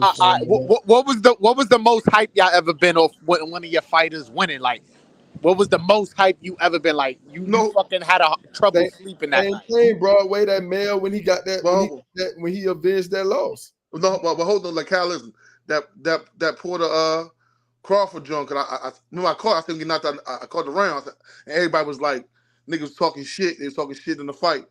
And then I was like, yeah, you niggas quiet now when he knocked him out. The niggas quiet when he well, I guess when King threw the towel, and I guess to see he ain't knock him out, but niggas was talking trash. And once he got that stoppage, it was like, oh, that niggas quiet now. Shut up. Roll the fuck up, nigga. That's a good question. What's the most excited I've been after a win for? Damn, that's a good one, bro. I don't even know, bro. But you know what? You know one thing that made me sick? Like, hindsight is 2020. Bro, I swear to Bobby, I was in my house, man, in the 12th round, bro, when Teofimo Lopez was biting down against Lomachenko, and it looked like he was getting ready to stop Loma in that 12th. Bro, I was in my crib screaming and yelling and shit, bro. When Tio won, I was in his bitch yelling. I was making hella noise and shit. And then he went on to just become a fucking... Yo, he became my favorite fighter after that performance. He's no longer my favorite fighter. Y'all know what? After that performance, I was like, that's my guy. I need somebody, because, in that 11th round, Loma beat the shit out of Tio. Looked like he was going to stop Tio. And I was like, damn, man. I was like, he loses round, he may lose the fight. He comes out and beats the shit out of Loma in the 12th. I was like, yo, that dude is built for the moment. That dude is clutch. Like, you don't really see that in boxing, like, oh, he a clutch fighter. But I was like, yo, for you to fucking get destroyed the last 4 rounds in a row, especially that last round where you got fucking beat the fuck out of, and then you go on and beat the shit out of him, where you almost stopped him in the 12th, I was like, yo, this is a guy for me. But I don't know what ended up happening. Y'all know what's crazy? A fight I was hyped for. Y'all got to ask Rich and Ray this. I was looking at my phone, and I thought Antonio got the knockdown, but it was really an intentional headbutt against Manny Rodriguez. I was going crazy in the crowd, Slim. I was like, yeah, Antonio. They was like, it was a headbutt. I was like, fuck, man. I had to sit my black ass back down, but I was pissed. I didn't even want to talk boxing no more after that. I was done with it. I'm going to be crying, lying, and saying Malik drugged him again in December. You love AJ. Get out of here. AJ going to get his ass knocked out. He's getting smoked. I'm telling you. He's sure getting smoked. And Wilder trying to box now, you're going to get knocked the fuck out. You can't do shit with the bronze bomber. Nothing. Tyson got pulled.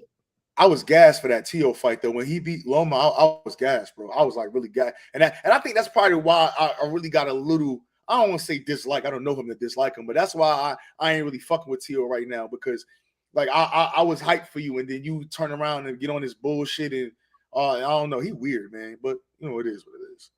Let me see. Fury fighting in July. Next opponent probably gonna be Andy Ruiz. Yeah. What if Fury beat Andy Ruiz? I've been hearing about that, but. We'll see. I don't know. Probably Mike Tyson before jail. See Andy Ruiz taking a beating, footwork garbage. I don't know. He gonna get stopped. I think a lot of more people be high. I'm not that high on Andy Ruiz, yo. I'm not either. I don't really. I'm not either. Yeah. I don't think he's terrible. I think he's better than Dillian White and Derek Chisora and all of them. Yeah. Yeah, but obviously he lost to AJ the second fight. He was way super overweight. Yeah, lost to what's my man? Parker, right? He lost to Zach Parker. Yeah, I wasn't even thrilled with the Luis Ortiz fight. That shit was a snooze fest. Yeah, I want to see more of Frank Sanchez. I think he's a player at heavyweight, man. He impressed me in his Not this last fight because he fought a bum. I'm talking about that fight. We was at the fight where he fought Carlos Negron. I Yeah. like how he's sitting down on his punches more, moving a little less, making it a fight.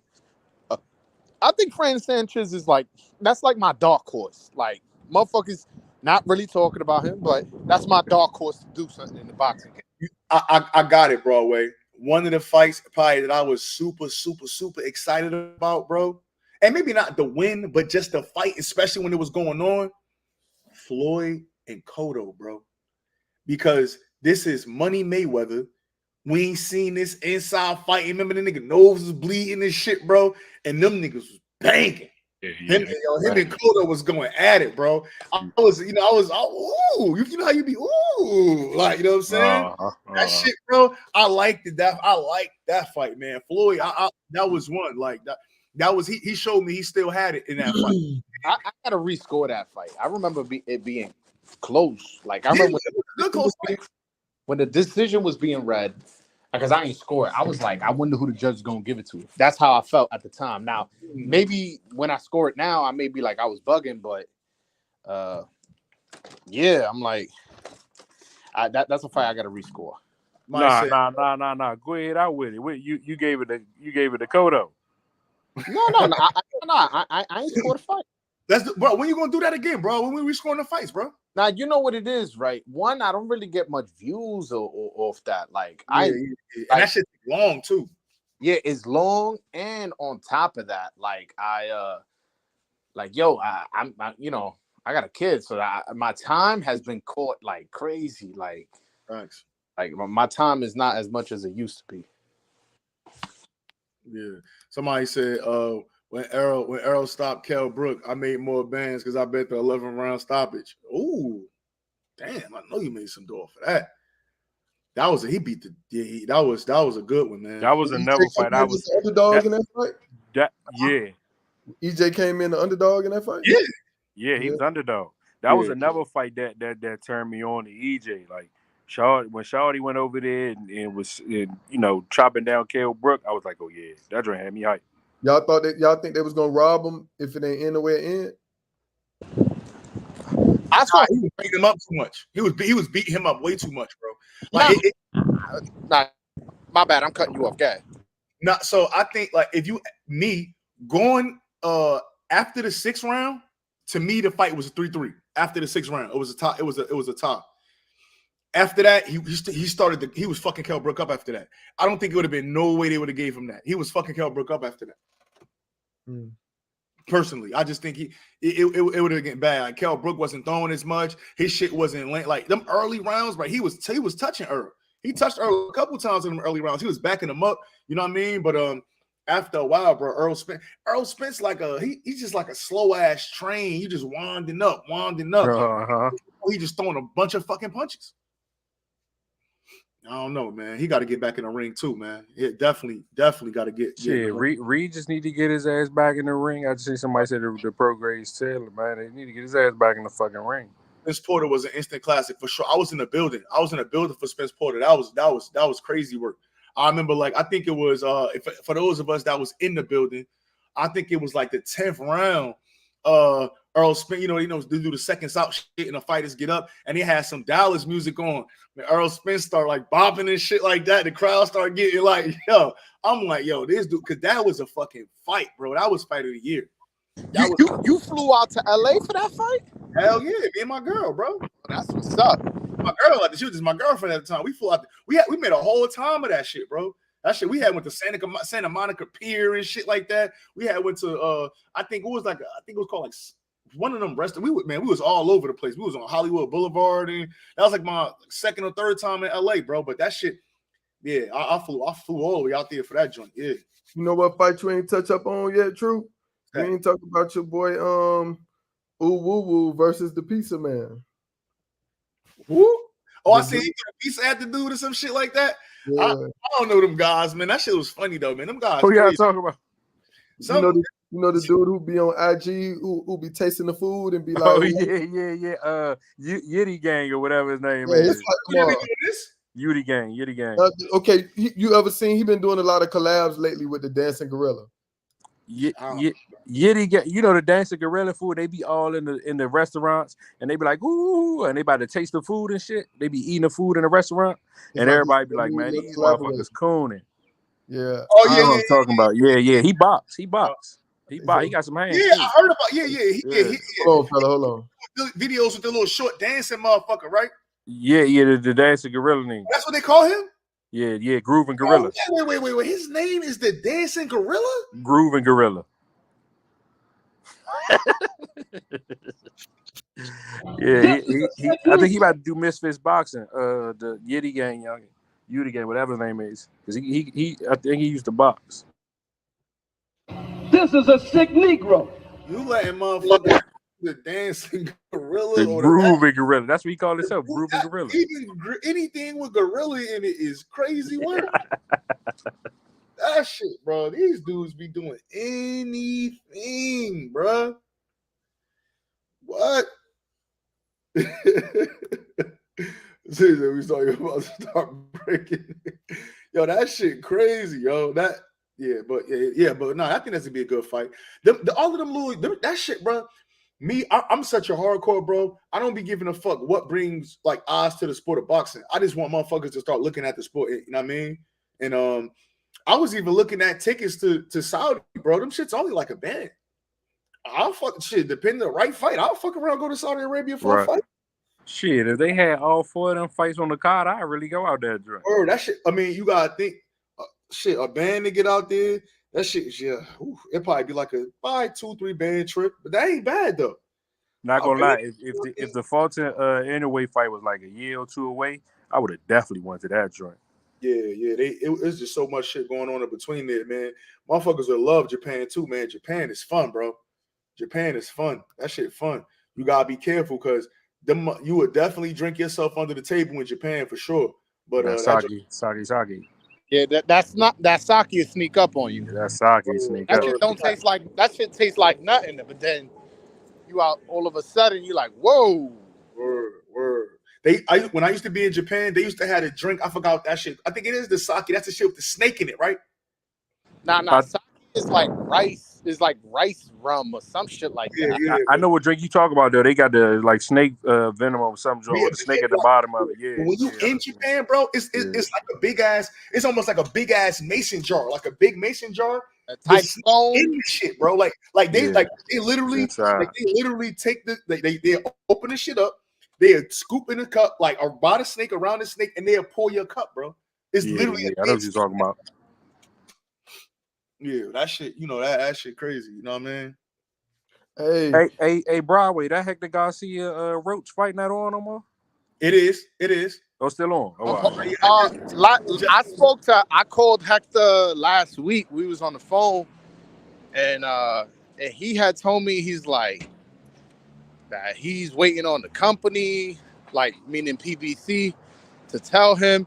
He's like, there may be a bigger bag for a different fight, but I'm like, yo, this is a mandatory. And he was like, but that's he want that money, man. He want that cheese. Nah. The thing, no, it's not even that. break it down, bro. I think he was saying without saying, like, motherfucker, like mandatories ain't shit. Like, if we find a fight that's bigger, PBC we gonna go with that. Right. He ain't say that. He ain't say that, but I know that's what he was trying to say without saying. I'm sure y'all. I don't know who know this or not, but I'm gonna just get into it because I don't give a fuck. So the issue is that they was on the cusp of making Hector Luis Garcia and Gary Russell Jr. for that 130 strap. That was supposed to be the next fight.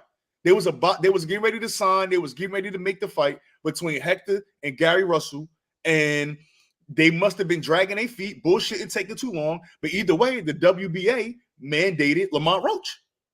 You know what I'm saying? Now, I don't know if PBC maybe not happy with that. Maybe they're just trying to bullshit and stall. But I talked to Lamont Roach Jr. myself personally, and I'm gonna just say they about to strike something soon.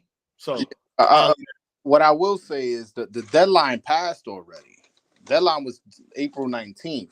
So I don't know what sources I don't know what Lamont wrote. I'm about to say, cause hold on, well, I ain't gonna do that, but I'm definitely looking at some back and forth with me and Lamont Roach from like 2 days ago. No. What I'm Yeah.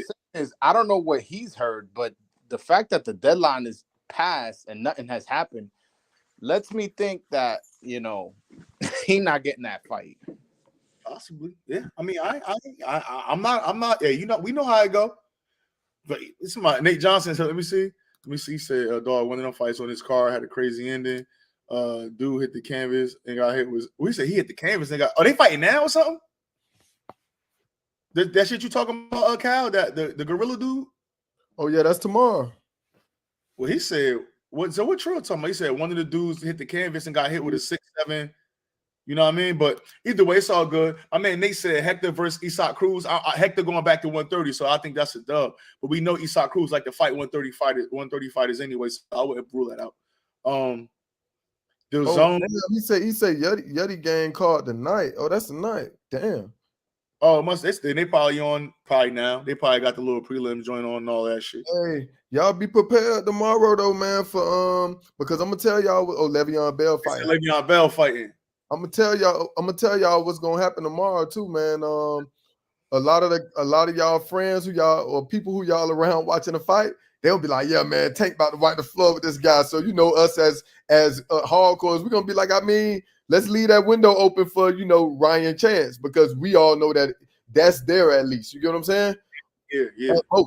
Not even at People, least. people gonna say that they're gonna say the same thing they did about Hector Luis Garcia. The Cavs would be like, "Oh, this fight boring," until somebody get knocked. That fight was boring, which was really a good fight. That was a great fight. What you're gonna have to prepare for? You're gonna have to prepare for the I told yous. Like I told you, Tank was gonna like. It's like, bro, shut up. Hey, listen. Let me ask you a question. Let me ask you a question. What if this motherfucker dropped Tank though? Oh, no, let's not put that in the air. I would love it. Don't put that negativity in there. You will love it. You will love it. I love it. I'm gonna say, damn, what time it is? You see what time it is? Hey, bro, if he hold up. First of all, before I even get that, have we ever seen Tank hurt before? No, but we seen him feel some shots. Unless you was in the Mayweather gym. He felt some body shot. Look, I'm not to be funny, but I had a great view at the Hector Tank fight. And some of them body shots that Hector hit Tank with, he felt them shits for sure. Yeah. But D, that's my point with this fight. Ryan Garcia ain't never been. Tank been in many of fights where he felt power. Barrios, he felt shots. I can't remember that fight he had when he hit Young with like 6 uppercuts in a row and they stopped the fight.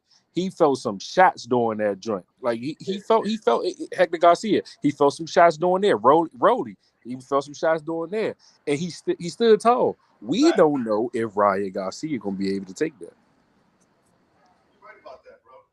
Look, I'll say this: if Tank get dropped, Ryan won whether he lost the fight or not.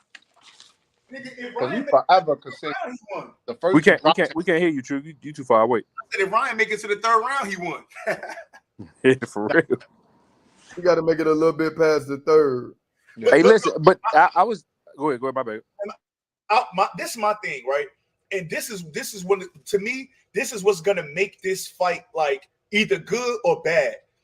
I want to see what comes the result of the first 50-50 exchange, where Tank lands some shit, then Ryan lands some shit, or Ryan lands some shit, then Tank lands some shit. I wonder if we can make this a fight. Honestly, I want to see a knockout, but I really part of me, bro, just maybe because Ryan got the pretty boy image, maybe because Ryan, he looked away all the endorsements and this and that, and truthfully, Ryan been popping his shit. I want to see Ryan Garcia and Tank fight each other, bro. That's what I want them niggas to like. I hope this is a classic, bro. Like that's what I really want. But when have we ever known Tank not to fight though? He gonna come and fight. Yeah, now he is for sure. But he gonna come and fight. I hope that Ryan could stand up to the shit that Tank coming with, because I really would love to enjoy a fight. Now I wouldn't mind if it's a Hagler Hearns fight, but I would definitely love to enjoy a fight with them two motherfuckers. Because don't hold on, True. You are you rooting for somebody, or you just watching as a fan? No, I'm just watching as a fan. I don't give a fuck who wins. Okay. Nah, I was just curious because I ain't hear you cheering or hoping or nothing. I'm like, I figured I ask.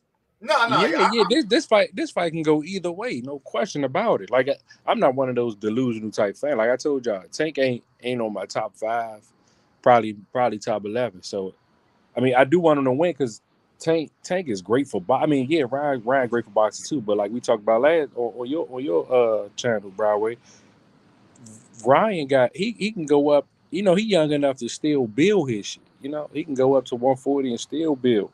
And like you said, if he get to the 3rd round, man, people still gonna be like, oh, even if he just dropped Tank one time and still lose, oh yeah, man, he dropped Tank, blah blah blah. You know, like he can rise from this if he take it. So Okay. How about you, Cal? Oh, well, Cal rooting for Ryan Garcia after what Tank did to him. yeah, he rooting for Ryan. Tank ain't do nothing to me. He ain't talk shit to you. That's all he did. He ain't do nothing to me. No, but you know what I mean. Yeah, he ain't do nothing. Hey, to be honest though, I could be on myself with this one, but if Hector Garcia would have stayed to like round 11, that could have been fight of the year, man. That was a great fight. Hey, Broadway, I'm gonna let you know though, man. As far as my money, of course, I wouldn't want to bet against Tank in this fight. You get what I'm saying? I could be a fool sometimes, but not a damn fool. You get what I'm saying? As far as who I want to win, I would have wanted Ryan to win regardless to if that situation with Tank on Twitter had happened or not, bro. Like I just think Ryan is a better guy, bro.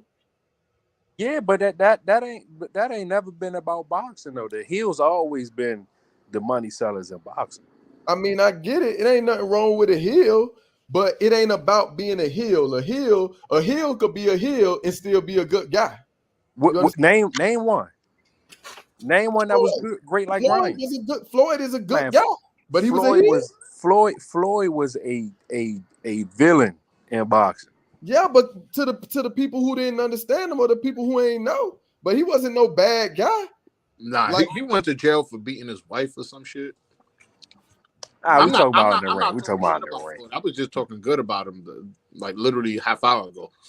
But that like we're not going to ignore that either. Nah, we talking about in the ring. But I mean, I don't know. You said Ryan Waddle, Cal?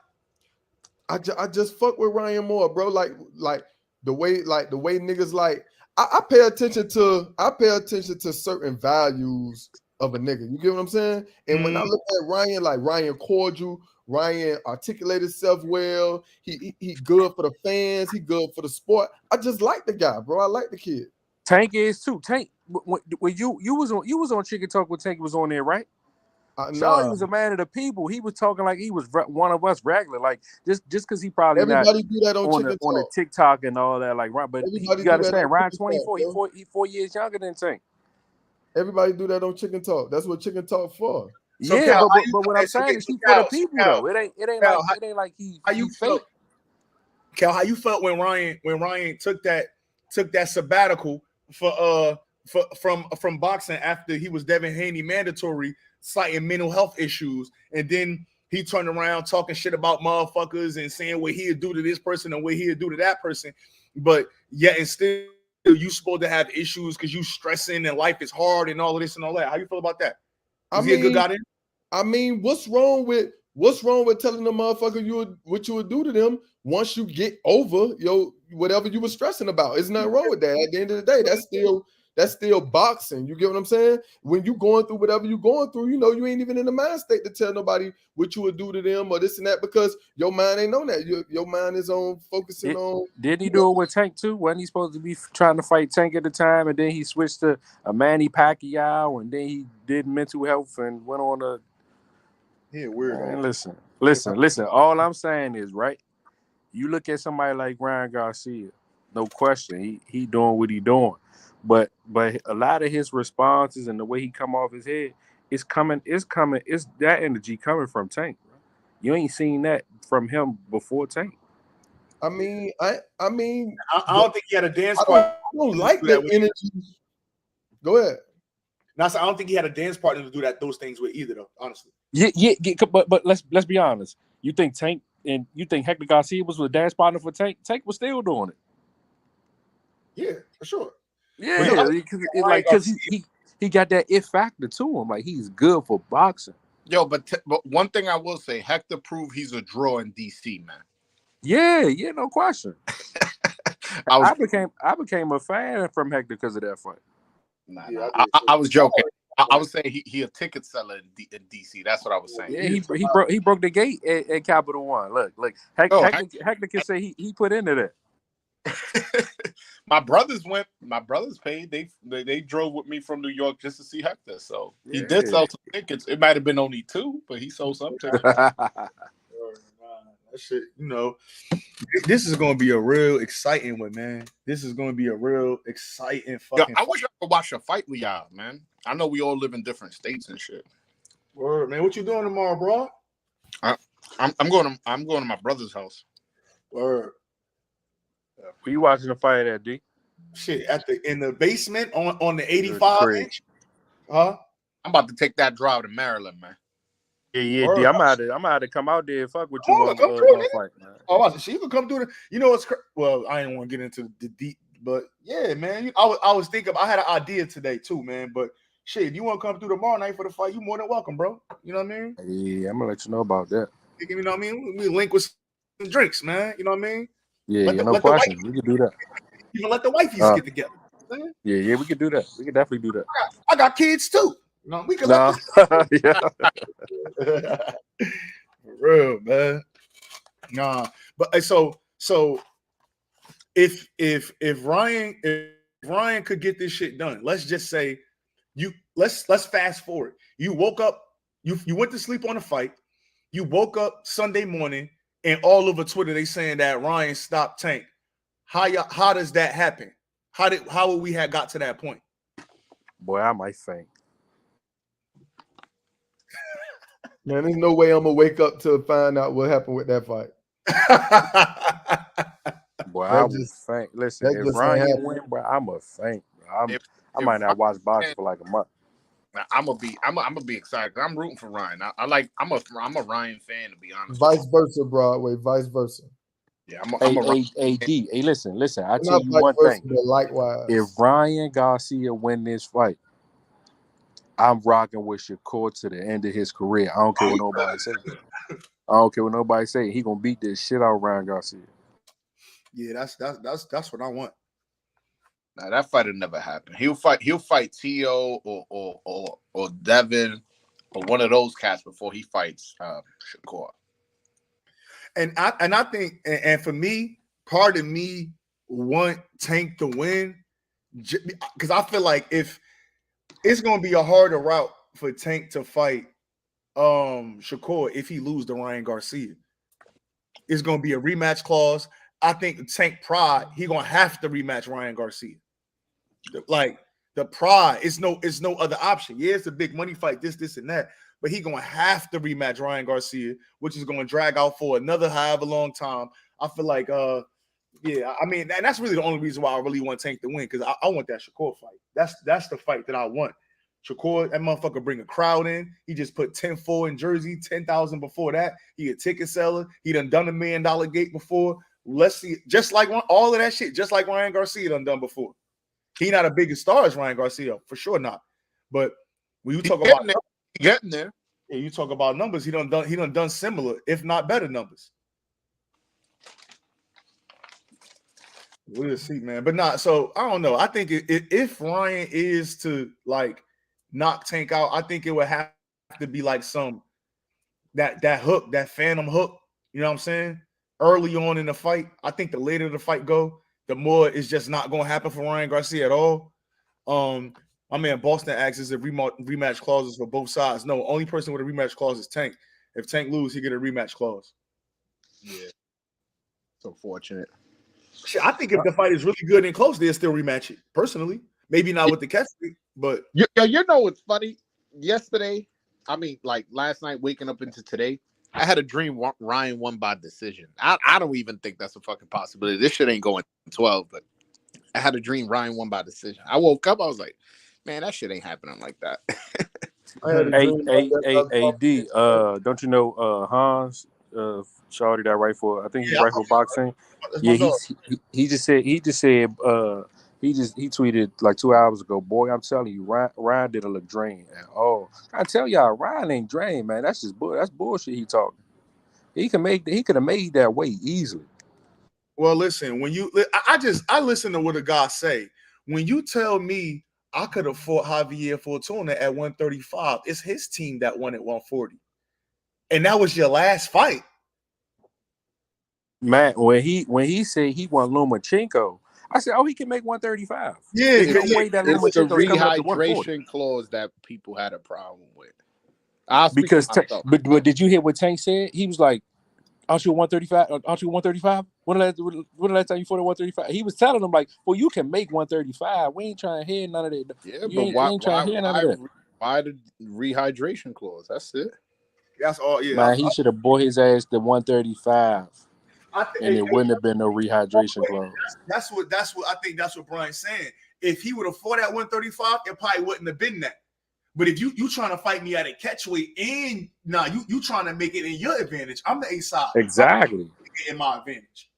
Yeah, nah, I'm cool. Listen, I don't fuck with rehydration clause. Period. So, that's just not for me, man. It's not. But for me. don't one of them sanctioning bodies got a rehydration clause on this shit? Who? Anybody? Listen, I'm a Canelo fan. Canelo be having those fucking rehydration clause. I don't like it. I don't like it. That nigga Ryan, the first thing he said was, "Man, yeah, man, ready to eat." Right. And we also ain't like Canelo and Amir Khan either. I ain't like that either. I ain't like that. Because he drugged that nigga up because he knew he was going to be way bigger than him. I ain't like that. I ain't like that And, at all. and the first time and Floyd, fucking Tank is no Amir Khan, so I'm not saying that about long shot either. I'm just making that example that that's another fight where a bigger fighter, he went in that shit clearly bigger than him, clearly rehydrated way higher than he was, and he smoked him. But you know, and we here now, so fuck it. I'm gonna catch out, y'all. I got somewhere to be by 10, so I'm gonna catch out, man. I enjoyed y'all, fellas. Yes, sir. I'll holler at you, man. Yo, don't end this shit and hop on the space, A-side. No, man, I'm about to hit it, man. I got some things to do, man. True. Let me get my outro, True. Oh, hold up. Y'all holler back, man. Y'all be easy. All right. Yes, Yo, sir. Word, man. Hey, Broadway. Let me see something. Let me see. Trill had said something. Let me go back. He said, "Nah, I trust Joe Gusto when he said the weight was absolutely no problem." Trill asked about somebody. Let me see. Did you see that? He asked about somebody, Brock? My bad. I'm on mute talking like a motherfucker. Yeah, he had asked about Henry Cedeno. I DM'd him, but I'll answer it anyways. Henry Cedeno most likely will be fighting May 13th on the YouTube portion of that Rolly fight. I don't know who Rolly's gonna fight, but yeah, he's gonna be fighting on the YouTube portion. But most likely, it's not signed, sealed, and delivered. But that's the date. You know, he's being told to prepare for. He just flew into Vegas. He's a Dominican prospect. Yeah, that's lit. My man Michael Angeletti on that card too. Mm-hmm. And that Akmador, Kenneth Sims. Yeah, you know that there's some good fighters on that card. Yeah, hey, quiet is kept too. Michael Angeletti is another one of them. He one of them prospects that's getting ducked heavy right now. He fight. I know if you don't know who he is, he fight. He a PBC fighter. But he fight at 118. He stopped Joseph Adorno. Well, not Jeremy Adorno. Excuse me. He stopped Jeremy Adorno on a Wilder Helenius undercard, and that was the last time he fought, which is October. And so, which is it's crazy because he a prospect and he should be fighting way more often. Like October, what's that? 6-7 months. It been? Damn, he at 118. He might dominate down that joint. Yeah, he a real dog. And again, he was supposed to have a very good a ranked opponent at 122 this fight, but that guy just pulled out. So this dude, he cannot get a opponent to sign the fight. Oh, he ain't fight since Wilder. Yeah, Salinas? yeah. Damn. But it's and that's one of them cases where people, you know, and I've had issues with the PBC fighters and some of the activity, but like even this prospect in his case, you know, people be like, damn, they ain't even got the prospects sitting out. But this guy cannot keep nobody signed on to fight him. Right. Motherfuckers be pulling out left, and he's another one of the fighters I have a very good relationship with, Michael Angeletti. I hit him right up. He hit me right up. I mean, he hit me up today. You know what I'm saying? Yo, but he another guy that he cannot keep fighters I on. may be a bad friend. You interviewed him before. I'm a bad friend if you have, because I ain't seen. I did, yeah. I interviewed him before. I'm fucking up. My bad, Ace. I gotta go check that out, man. Sure, yeah, for sure. You know, I interviewed him. Yeah, I like him. Ain't what's the name? 118. Antonio and 118. Yep. Oh, shit. Yeah, but Brian, I hate to break it to you. I don't think Antonio that guy, man. Oh no! I was just saying, like I knew like him and Manny and all of them was down at 118, so that was the first name that popped in my head. Yeah, I think he the weakest brother of them all too, but I don't know. We gotta see after. I gotta see him again after how what they was going through with their pops and shit. So and transitioning. Karma talking about he looked drained. His lips was super chapped. Nah, but that opinion. I mean, the one thing is Bob Santos' son posted a picture with him and Ryan, and he looked weight drained like a motherfucker in that picture. But then at the weigh-in, he didn't look weight drained. You know, but again, I mean, that's my problem. Whether he is or isn't, he's not going to be able to fully rehydrate the way he wants. You know what I'm saying? He can't eat a big fucking bowl of soup the way he would want to. You know what I'm saying? That's why he should have said fuck that and went for Regis at 140. We wouldn't have gotten this big fight. Yeah, but I mean, if he gonna keep complaining that that Tank weight drain and eat all these stipulations, man, you should just took your ass to 140 and fought up there. Now, I just don't understand how you can't look at it like, damn, yo, Tank, you really making this dude do all this shit? Yeah, because why not? If I'm the ASAP, right, and I tell you to come down to 135, and you say, nah, can we do it at a catch weight? Would you think that you just gonna be regular? Yeah, we gonna do it at the catch weight. You can go to whatever weight you want. Nah, I originally wanted you to come down to 135. You told me no, so all right, I'm gonna flex my muscle. What's wrong with that? I mean, rehydration clause can be dangerous, but that's the risk that Ryan took. So that's why I don't feel bad for him. Hey man, I mean, whatever. I mean, I not that I feel bad for him. I just don't like it. I just don't. No. You said that you don't like him. Period. It's not just Tank. Yeah, I'm with you on that. Yeah, I'm not mad, but I'm just saying like Ryan need to stop that, man. Just you signed that contract, man. No, I understand from a fan's perspective, like saying like, yo, you can't complain.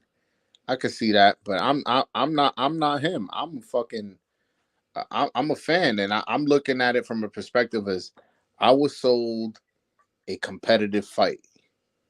You know what I'm saying? And once you doing all this hydration shit, like it literally changed my pick. You look at it from my perspective. I was gonna pick Ryan up until I found out there was a rehydration clause. So apart from like whatever your opinion is, look at it from my perspective. It's literally changing who I think is gonna win. How am I right? I'm not saying you're wrong. I'm not saying you're wrong. I'm talking about like Ryan. Like let me ask you this, right? Say Ryan. I think Ryan Garcia did it a disservice too. I think he put himself down in his fight because let's say there was a rehydration clause, and Ryan was like, I can make that shit easy. That rehydration clause ain't shit. Would you feel different? Well, I literally interviewed him before. I interviewed him at the press conference, and he said that he don't think it's going to be a problem. He usually only blows up to to 148, so 146 shouldn't be a problem. But that I disagree with him. I think he's underestimating. Oh, bro, I wait. think he's underestimating how much 2 pounds the next day is gonna cost him. I really Yeah, but listen, what if Ryan Garcia wasn't going on this press tour of, oh, he got all these stipulations, he's trying to wait. What if he said none of that? What if he was like, man, I'm good, man. I feel that it's the So best I've ever felt. The man told you that it was no problem for him, and you still got a problem? Yeah, because again, I'm changing my pick. That's kind of crazy, bro. I didn't know that. I didn't know that. I never heard that before. Too. You just said that. I never know. He told you like, yeah, it should be no problem for real. See, damn, bro. I think he was subscribed, man. That's counter. That don't even make sense because why even get up on there and say anything about it if you're gonna be in an interview like, yeah, man, I could do that shit. You should be like, he said he doesn't like blowing up too much. He usually blows up to 148. He goes 146 shouldn't be a problem. That's what he said, but I personally disagree. Yeah, I could have a different opinion what 2 pounds does affect to your body the next day. I could have a disagreement with that. No, that's a fact, but I mean, but again, I just think that for him, you know what I mean, it's just, listen, he good, I'm good. But you know, hey, regardless, that's what he got to do at 11 o'clock in the morning. He gonna win what he gonna win, and I think he gonna get it right. He gonna, you know what I'm saying? I think he gonna make it right. He gonna make the weight and shit like that. The 146. I think even going in the ring, he might still be about like 150, 149, some shit like that. He'd be all right, bro. I mean, hey man, I let's not talk too much about it. I'm just excited for the fight. Facts. It's gonna be a big event. This is something, and because boxing is made off big events. You know what I'm saying? Like, you know, when you got fucking Crazy A fighting fucking Neri, and that shit is fight of the year candidate, is like, yeah, but like if a tree falls down in the forest and nobody hear it, did it make noise? You know what I'm saying? This is shit where everybody's watching. You got kids that don't watch boxing that are like, mommy, daddy, can you buy this pay-per-view for me? The same way they doing with Royal Rumble, they doing that shit with this. And we haven't had that feeling in boxing for a minute. Yo, I was just thinking, like, I think this gonna be one of them fights, like for example, like a Hagler Hearns. Like, I think regardless, it's gonna be talked about. Like, I think Hagler Hearns, and I can't predict so, but I think regardless, that would have been a fight that we was gonna talk about if it would have been a late knockout or early knockout or whatever. It just so happened to happen how it happened. But I think that this fight we're gonna be like years like later, we're gonna be like talking about like how hype we was, how we felt about this, like, you know what I mean, where we was at and shit, what we thought. Like, I think this shit gonna be one of them type of fights. Okay. I mean, I hope so, man. I hope so. I hope this fight is more competitive than people think. When I talk to the super hardcores, they telling me Tank gonna smoke him. Tank about to, you know, do this, do that. Now, again, I think Ryan Garcia is underrated because a lot of people don't like him. So, you know, since Dominicans don't, you know, excuse me, somebody text me something, so damn, I lost my train of thought. What was I saying? Ryan Garcia. Oh, I think a lot of people don't like Ryan Garcia, so they look at him like, yo, he's just a clown. But yo, that clown is fucking knocking shit out. That clown is putting people to sleep. Ask Fonseca, ask Duno. You know, look what he did to Javier Fortuna. Is that Javier Fortuna of 8 years ago? No, but still, that's a former world champ. Knocked him out. You know what I'm saying? Like at some point, I gotta believe what my eyes are saying. Yeah. I don't know, man. I'm a fan of Ryan Garcia. I don't want to say I'm a fan of Tank, but like I enjoy watching his fights. I don't hate the guy. Y'all never heard me slander Tank. But I don't know. I think this fight is a lot more competitive than people make it out to be. And like I mentioned, my bad. No, I'm about to say I'm one of them people because I don't think he got the skills to compete with Tank. Yeah, I'm with you on that one. I think he has the ability though. Like like his hand speed is crazy, his power is crazy, and then like I mentioned before, he does little crafty things that aren't exactly so obvious. Like what I mentioned when he moves straight back, but considering this height advantage, when he keeps his jab hand out to keep distance, that's gonna keep at Tank at a very far distance since he's so much taller. And then you add that, sometimes he'll act like he's going to the head and go to the body, like how he did with Luke Campbell. And sometimes he does it the opposite way, where he'll go like he's going to the body and go to the head. I think, and then again, it's not like Tank is Floyd Mayweather. Tank gets touched. Yeah, Tank for gets sure. touched, and he's gonna get touched by this power puncher. So I just think like people I'm thinking gonna go out on a limb here. I don't think Ryan Garcia is stronger than Barrios or Rolly. I think he probably be more explosive than them, but I don't think he's stronger than them two. I don't know, but I know he hit harder than them. Yeah, that's explosive. He's definitely more explosive. But if you watch that Barrios fight, man, Tank was filling them joints. Like it was some shit he was getting caught with, and Tank was like, "Woo!" Like he could say he could do that tomorrow, but like with Barrios, it was just probably like some slight jab or some left hook or something. We Like, about to I don't find out. think We about to find out who was the strongest. that's true. That's true. We're gonna find out tomorrow. We about to I mean, to be fair, this dude, it's not like this dude, Tank is super strong on the inside where he gonna be bullying and shit like that. I don't, at least I don't look at him like that kind of a fighter. True. You know, what do you think is the game plan For me, for both fighters? Yeah, I think for Ryan he need to try to catch him. He need to try to press him. You know what I'm saying? Keep Tank thinking. Don't let him like if I'm Ryan, I'm gonna have him press because he's a taller fighter. We're gonna work in camp trying to establish a jab and try to press forward. The more you keep Tank on the back foot, the less you give him time to kind of process what you're doing. Like you gotta pressure him, cut the ring off, and all of that shit, bro.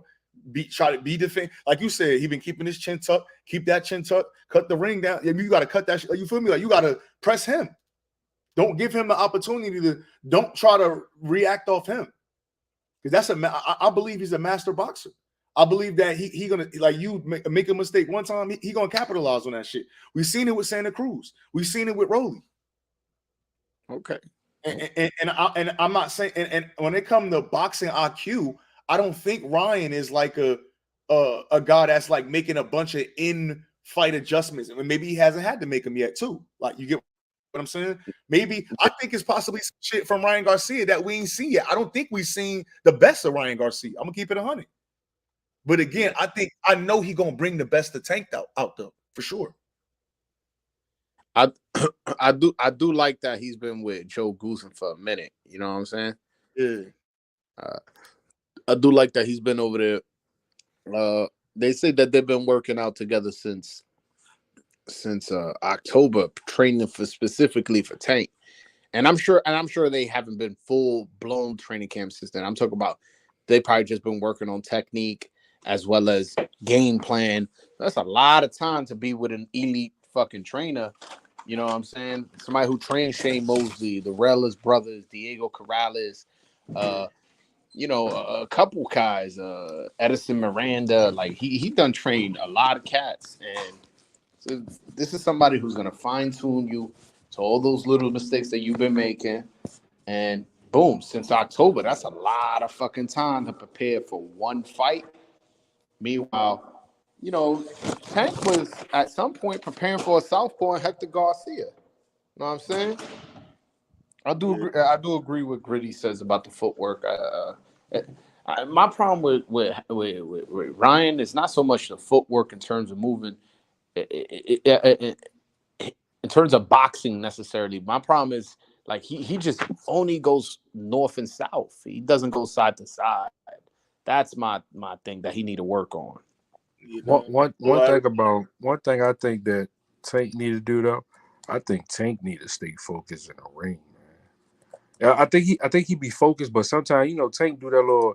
He be talking shit mid fight, doing to the crowd and shit. Like you can't be doing that to mom. But see, I think that's what be making him though. You feel me? It do. Don't get me wrong, it do. But I think this is a more dangerous fight. Yeah, but look, the thing is, you gotta like the person who been got him to this level to that fight. You know what I'm saying? You're right. Like he gotta just continue to be that individual, bro. Like that's how he is. Like, and he say, like, yeah, man.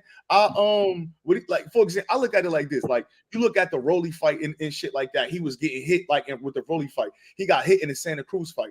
But then you take a fight like Isaac Cruz. Now Isaac Cruz landed a couple punches on Tank. But you talk about the defensive skill and wizardry that he showed in that fight.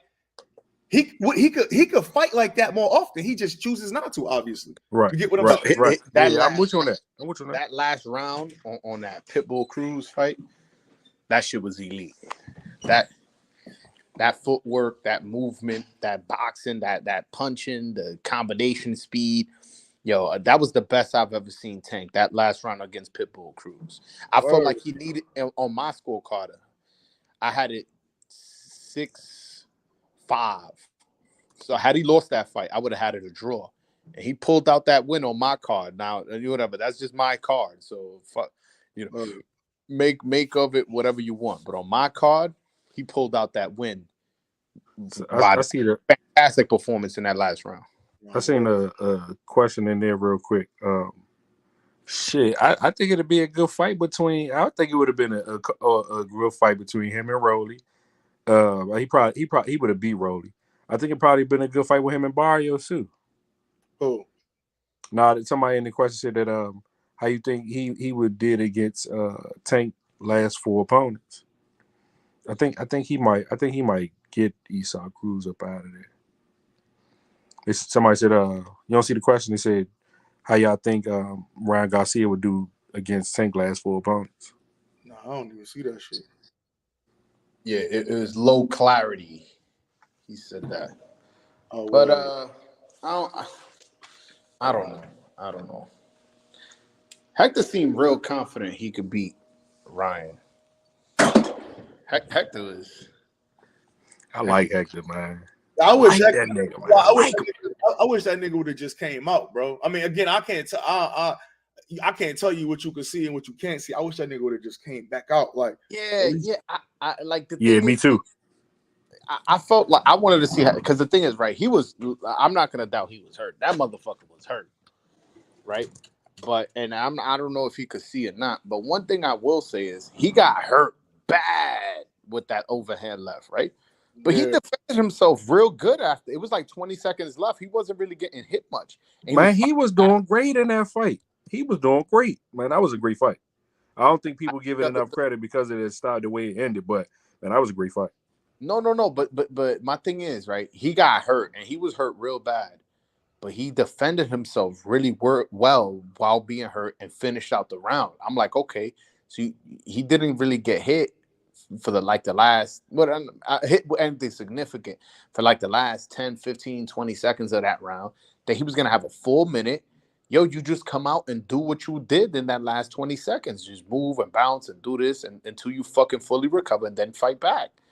But again, I'm not in his body. If he says he couldn't see, then yeah, he said that he told me it was that it's not that he couldn't see. He said that his vision was very, very blurry. And he's like, he could see Tank, but he really couldn't.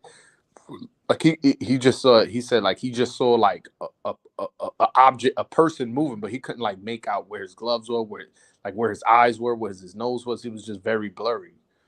So, I can't tell nobody what's in his body, but I wish he would have. I wish he would have tried to finish the fight, and I think he could have finished the fight. Yeah, I showed him. Yeah, but probably at that time he probably really couldn't. I mean, like you said, he probably really couldn't see. He wouldn't have. I don't think he would have made it out that round. But that shit, bro. Because Tank, he was stepping on that gas, like. But one thing I think that even though I seen Tank, I seen him hurt Tank to the body. I think Tank was getting more comfortable with Hector power. Like he was getting more comfortable with the punches and shit like that. Them was some real good exchanges too, man. great. Yeah. But I'm trying to tell y'all, listen, if Hector Garcia, what it stopped in the beginning of the ninth? They was coming out to the ninth round. What'd you say? I said, what was they cut? They was coming out in the ninth round, right? That was the 8th. I thought they was done with the 8th. Was it? Yeah, because the bell had rang for the 9th and they had waved it off. Oh, there you go. Yeah. Man, listen, if Hector could have stayed to like the 11th round, I'm trying to tell you that would have been the fight of the year candidate on my card. Yeah, I'll say this about that fight. I do think that Meek Mill fight in the crowd, I do think that threw off the rhythm of the fight. I do think Hector was doing really good that round. I don't know if y'all remember. He was doing really good, landing body shots and landing head shots and coming forward. And they were kind of exchanging. And I felt like, although Tank's punches was harder, I felt like Hector was landing more shots and was winning that round, to be honest with you. I do think that stop kind of threw the rhythm off a little bit, and then he got caught. I'm not saying he wouldn't have gotten caught eventually, but I do think that fucked up the rhythm of the fight.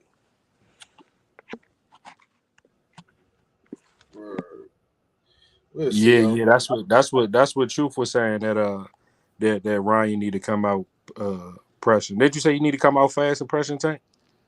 Yeah, I think he should. Yeah. I think he should. I don't think he should just sit there and like play with a jab and shit like that. You see the comment? My bad. Hold on, go down. Which one? Chicken talk. I heard someone say Ryan should come out fast and pressure Tank. Yeah, that's what I said. Yeah. That's what I said, Left. That's what I think. I don't think he should sit there and let Tank get his shit together. Like, I don't. I think he should rush him because that way he can catch him. Like, if you in exchanges and shit like that, and then that shit might fuck around, throw Tank off too.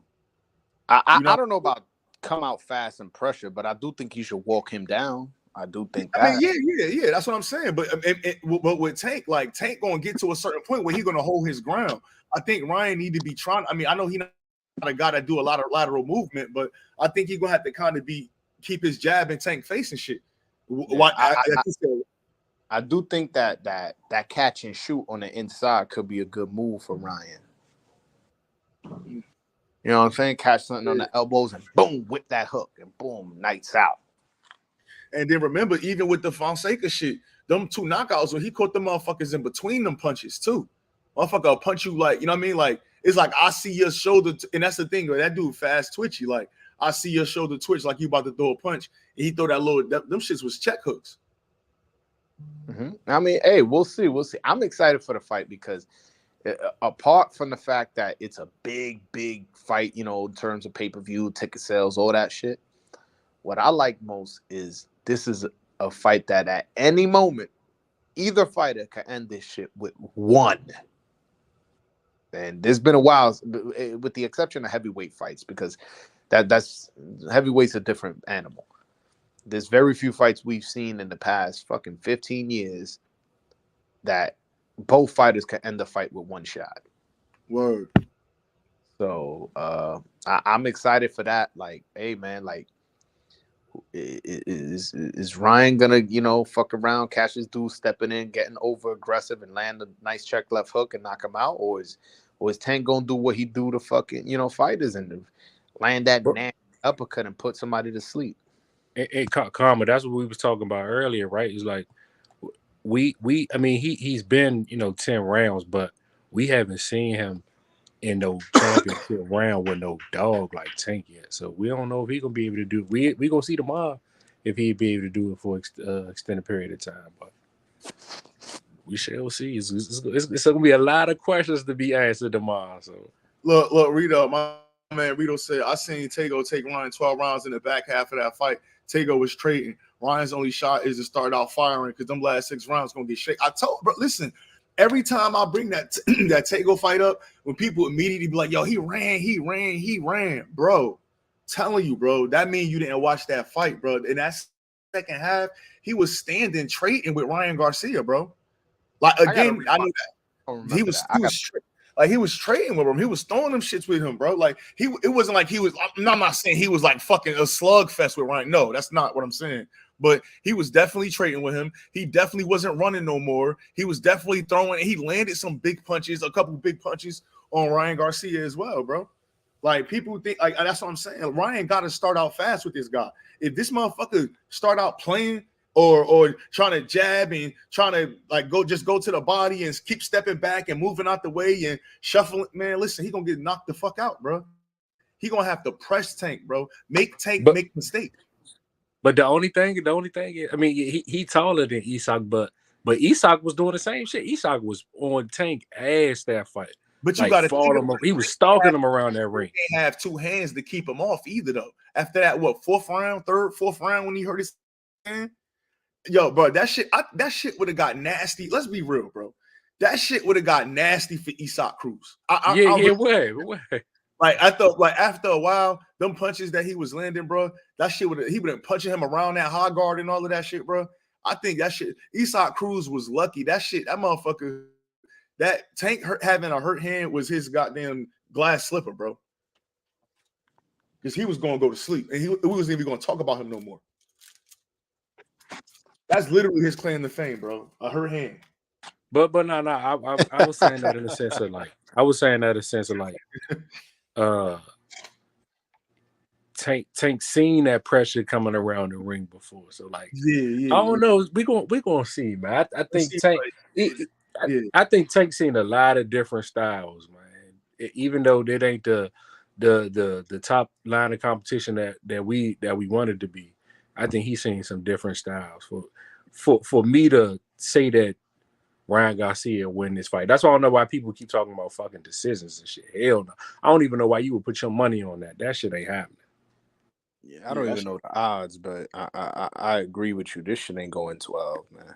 No matter who you pick, I don't give a fuck who you pick. It ain't going 12. No matter who you pick. Yeah, again, like everybody here picking Tank, but if somebody was to be like, I'm picking Ryan, I'm like, all right, well, it better be Ryan by KO.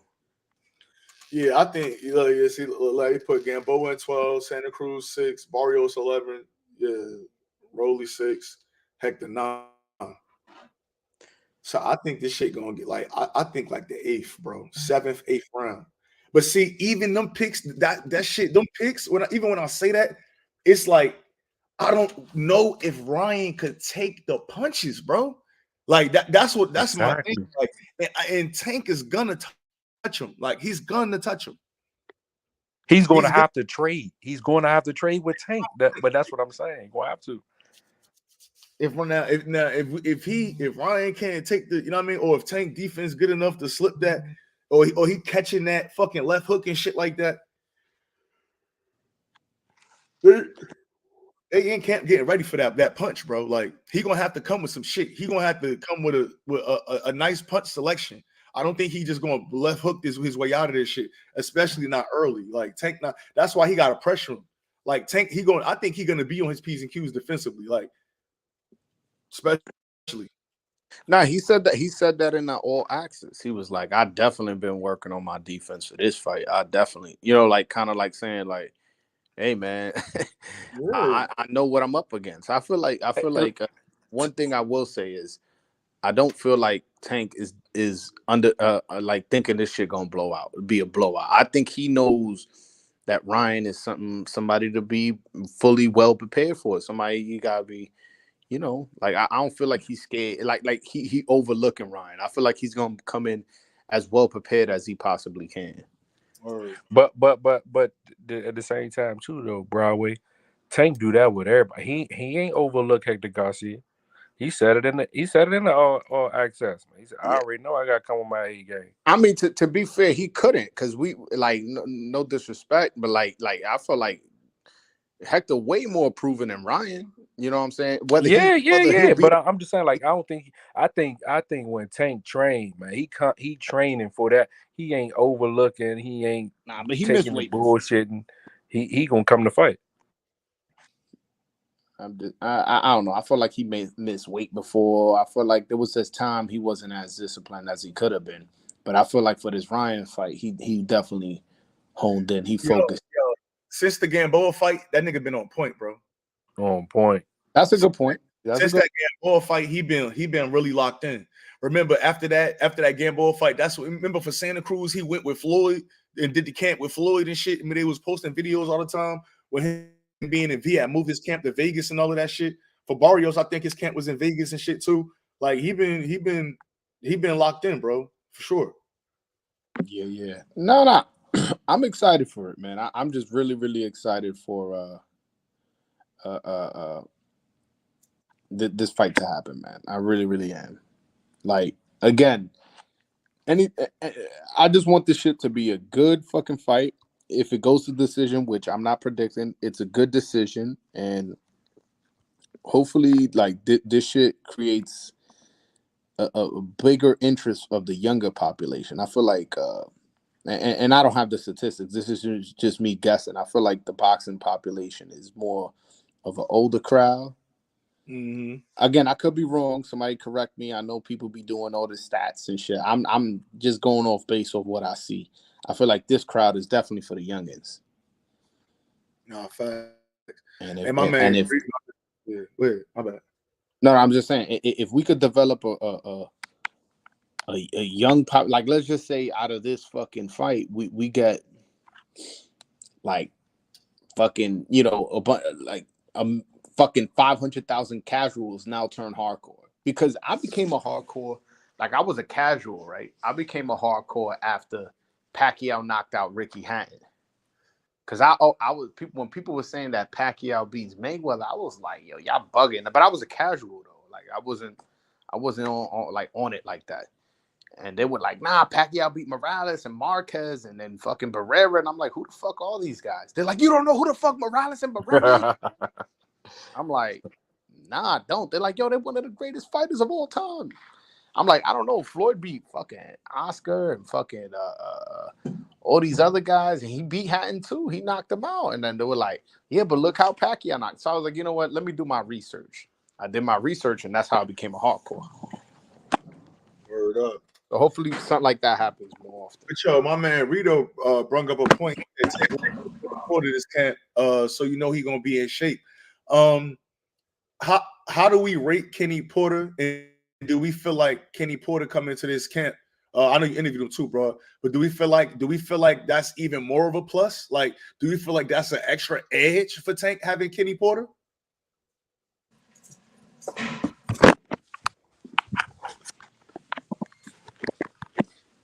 Yo, yeah. Yo, do y'all think after this fight, right? You didn't hear me, bro? Oh no, I didn't hear you. What's up? Nah, I was saying, Rito made a point about Tank working with Kenny Porter this camp, and I'm saying, do you feel like Tank working with Kenny Porter? Do you think that Kenny Porter is a guy that would bring him in that would give him an extra edge over Ryan as well? Like, you think do you rate Kenny Porter that high? I was actually on the phone with Kenny Porter today, so that's ironic that you brought him up. But I mean, I don't know what to make of Kenny Porter's addition. I mean, he definitely has a lot of experience in the amateur USA boxing, like the amateurs. Yo, he was somebody who really traveled with the team. Like when like let's say fighters their trainer couldn't fly out because of their job or whatever, he would fly out with other fighters, other trainers, fighters. So he has a lot of training experience in the amateurs, and then he obviously trains his son. Yeah, trained his son. So I'm not going to discount his experience, but I don't know what to make too much of his addition. I'll be honest with you. Word. No, I think he definitely. I think that's definitely a good addition. You know what I mean, for sure. And I hope like after this fight, like I hope he like talk about like what Kenny, did for him. We'll see, man. I gotta get that. I gotta get an interview, man. Well, with Kenny? No, with Tank. Oh yeah, now I want one too, but I got to talk to KB, man. I got to hem KB up at next event I go to. I got to corner him in. Yo, what's up? Hook me up with a Tank interview, man. Nobody do interviews like me. I be mad with my interview style. I'm mad cocky. I be feeling like nobody does an interview like me. Word. Nah, that shit do feel, there's definitely a feeling. But yo, Joe Cordina, we got Joe Cordina in the middle too. Yes, You got yes, Cordina and Rakamore. That's going to be a good ass fight too, bro. it is. It is. I mean, I'll be honest. I'm picking Cordina. I really, really didn't like Rakamov's last performance. I Yeah, did like Cordina's last performance, and I know it's only one performance, but you're only as good as your last. Like Rakamov showed me a lot of flaws, showed me a lot of like he looked very limited at times, and Cordina's coming off a sensational one-shot knockout of Ogawa. And Ogawa's not the world beater, but he's definitely a good fighter. So yeah, I'm gonna go Joe Cordina, and he's the favorite too. So I'm picking the favorite. well, hey, Yeah, I might have to hit up Ray Jackson. That's my man. So I might have to hit him up. I'll hit him up after the fight. yeah, but Joe Cordina coming off another hand surgery. I mean, unless you think he's gonna break his hand in the fight, I don't. Man, no, I'm just saying he got a history of hand problems. Remember, he sat out before he had broke his hand or fucked his hand up or some shit like that. I mean, yeah, I think he's gonna win though. I think Cordino, but again, Rakamov, man, he not no. It just he looked bad in that last fight against Zelfa Barrett. I think Zelfa Barrett was winning before he hurt his leg and shit. But me too. Rakamov not no. I don't know, man. I know. I remember his fight against JoJo. He definitely looked good in that fight. So, like, I'm not dismissing Rakamov totally, but that last performance to me was very concerning. And like, I don't know if something happened in his camp. He changed trainers, or if he got old overnight. But it was a very bad performance, and he was not going to get that win if Barrett ain't hurt his leg. Yeah, word. No, you're right. You're definitely right about that. Yo, but that's crazy. Fucking Tank offered Ray 2 press passes. That's crazy. Word. I'm looking at Lefty's comments. I'm like, what? Yeah. I mean, I was in the press. they did me dirty, man. They did me dirty. Word. You know, I applied for Ryan Tank. Oh, you just didn't get approved?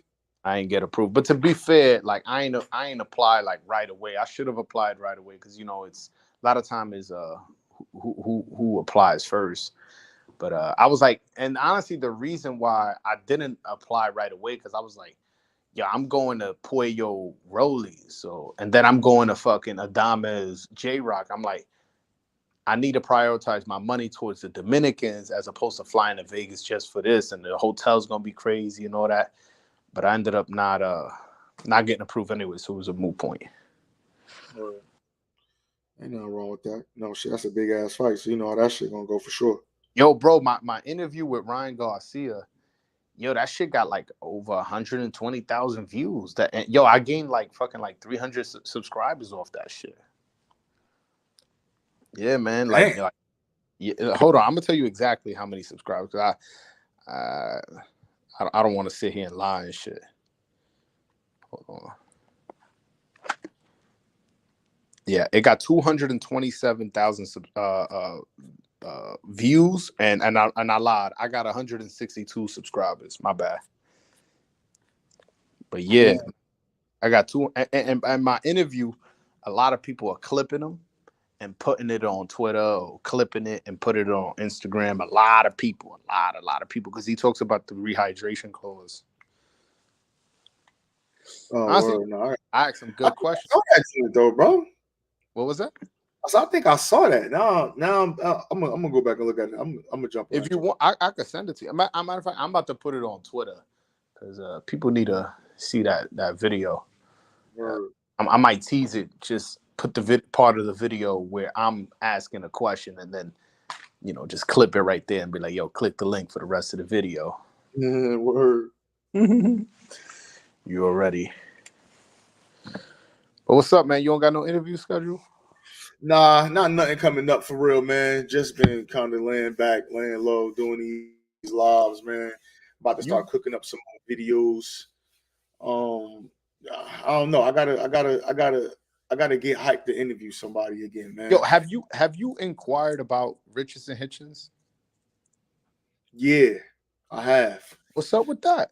You know what? Yeah, that's I'm gonna work on that one for for sure. Bro, I've been working on it because me and you, we eye to eye when it comes to Richards and Hitchens. We both high on him. Facts. I think he's next up at 140 once he gets the right opportunity. But for whatever reason, you type in his name on YouTube, he gave like 4 or 5 people interviews, and unless you running up on him, you're not getting him to fucking do a YouTube interview with him. Like, that shit crazy to me. That's how you promote yourself. Word. Facts. Good talker. I love the way he trash talk. Word. Nah, he got it for sure.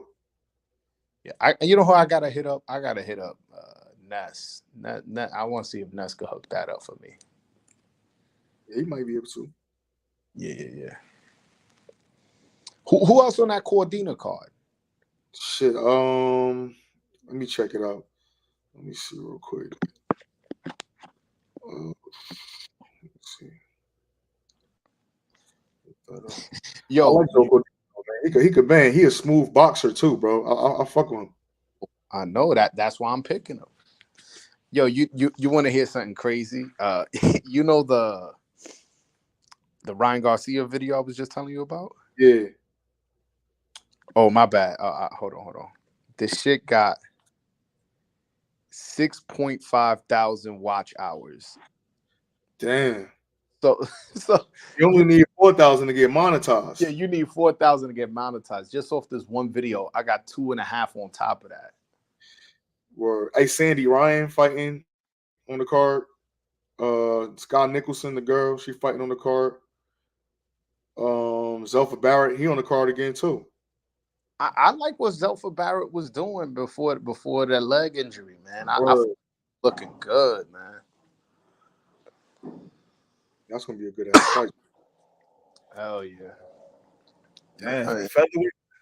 Who would you want to see? Let me see. Featherweight. Would you? I would want to see Joe Cordina and Robisi. But Cordina's at 130. Oh, hold up. Oh yeah, I'm tripping. I thought that shit. No, I'm looking out. I just saw the featherweight. I'm like, what the fuck? Not super featherweight. Yeah. So he in the same division as Foster, Hector. Yeah, Shaqy and them boys and shit. Yeah. Who's the WBO champ over there? Oh, and Nat Navarrete. Yeah, Navarrete. But that's on fucking man.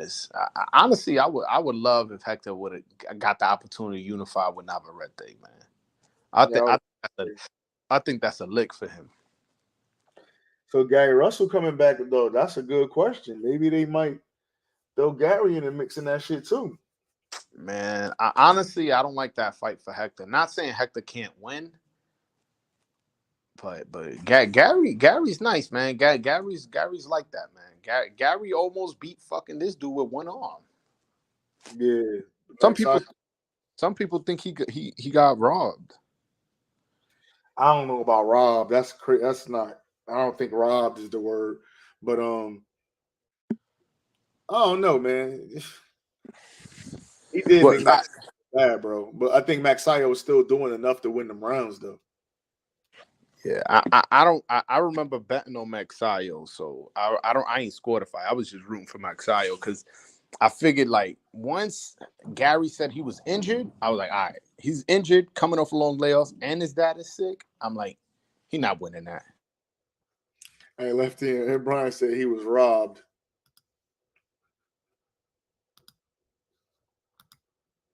He said Hector watch Gary. I don't know, man. You think Gary washed? You think listen, if Gary don't got it no more, but if he still got some gas in the tank, I don't know, man. That's a tough fight. Yeah, Gary just don't be fighting as much, and I'm not sure how much in the gym he is. Well, I think he is always in the gym though. Yeah, but he been not fighting. That's not something new. It's not like, oh, all of a sudden he's coming off this long layoff. He's probably used to these fucking long layoffs. Yeah, true. But when you older, them long layoffs do cost you. Well, he said, I knew you was gonna say Gary was washed. Yeah.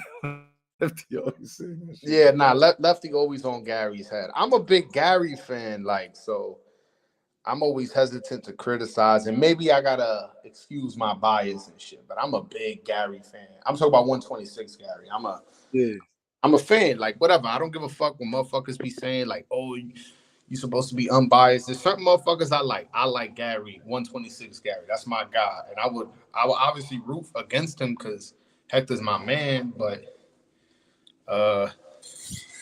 you know, I still look at him as a threat.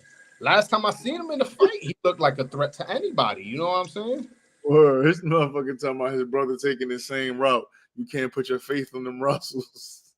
Now, I'm not gonna lie, his brother, and say whatever y'all want. That last comment he made, and whatever happened with Puello. And if you want to touch on that, we can. I don't give a fuck. I don't duck no smoke. But that was a bad look, turning down a title shot and then coming out with those comments. That was weird. That was weird. Yeah. Just yo, Lefty on one. Now, the thing about Regis is it makes no sense. Now, if he signed with Top Rank, I would prefer PBC. Let me just put that out there. I would prefer PBC. But if he signed with Top Rank, I'll be cool.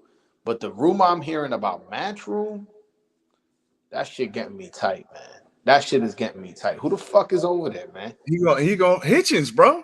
He gonna like, I think he gonna fight Hitchens, and then he gonna no.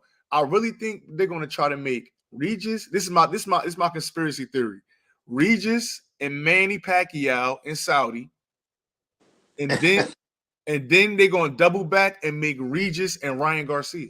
Now, if he goes the route, if he goes the Matchroom route, and that's how it plays out, then I'm not gonna criticize it because he's getting two big bags.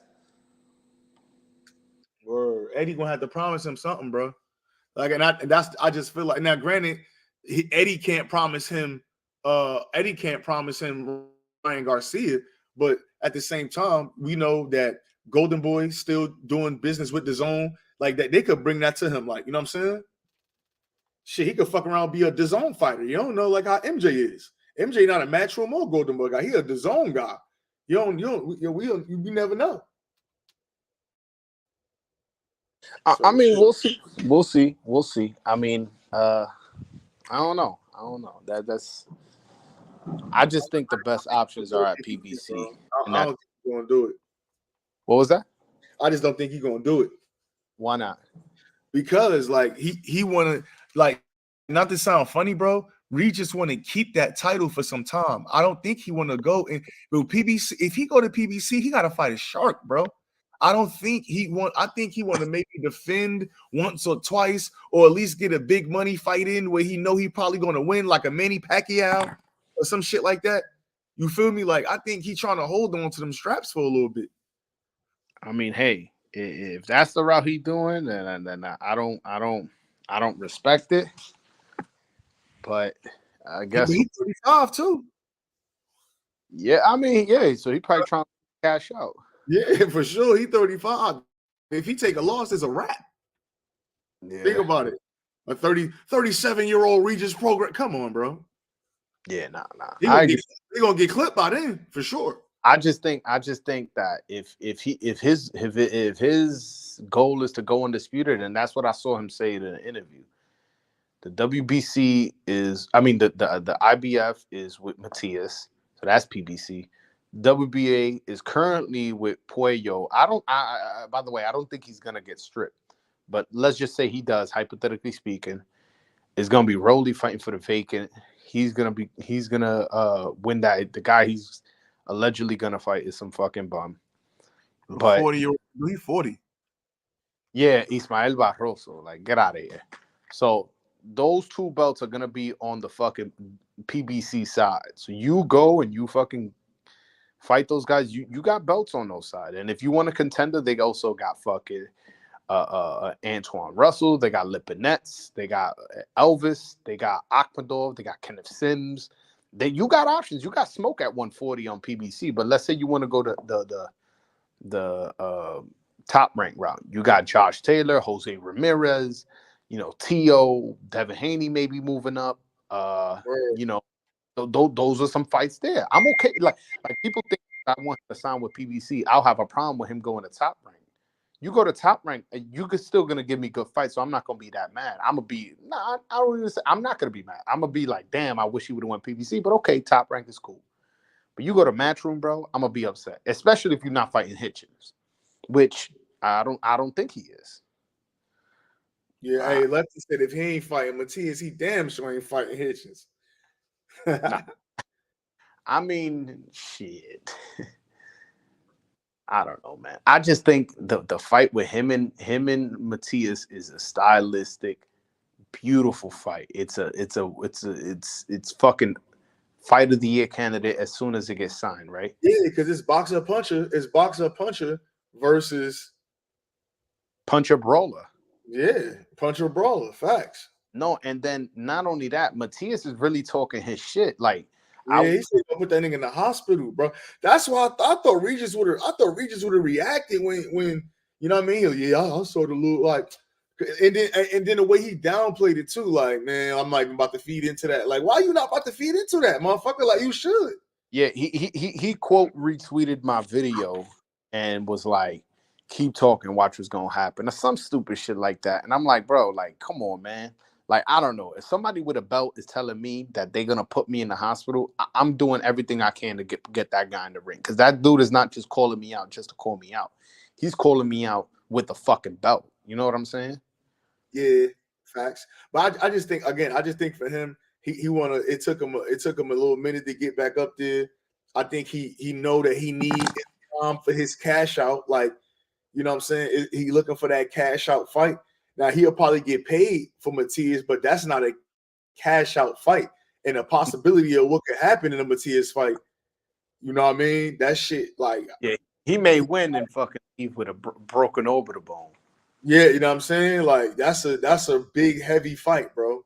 Now, I'm gonna tell you this. For anybody who hasn't been to a Subriel Matias fight, them punches live are different. I was there. Yeah. Them punches live are fucking different. I was like, damn, like, yo, even when he was hitting Ponce in the body and in the arms, you could hear that pa, pa. And it didn't even look like he was putting everything into it. So he got heavy hands. And that's why he breaks people down and makes them quit. Like people want to talk about Nomaschenko and how he been making dudes quit.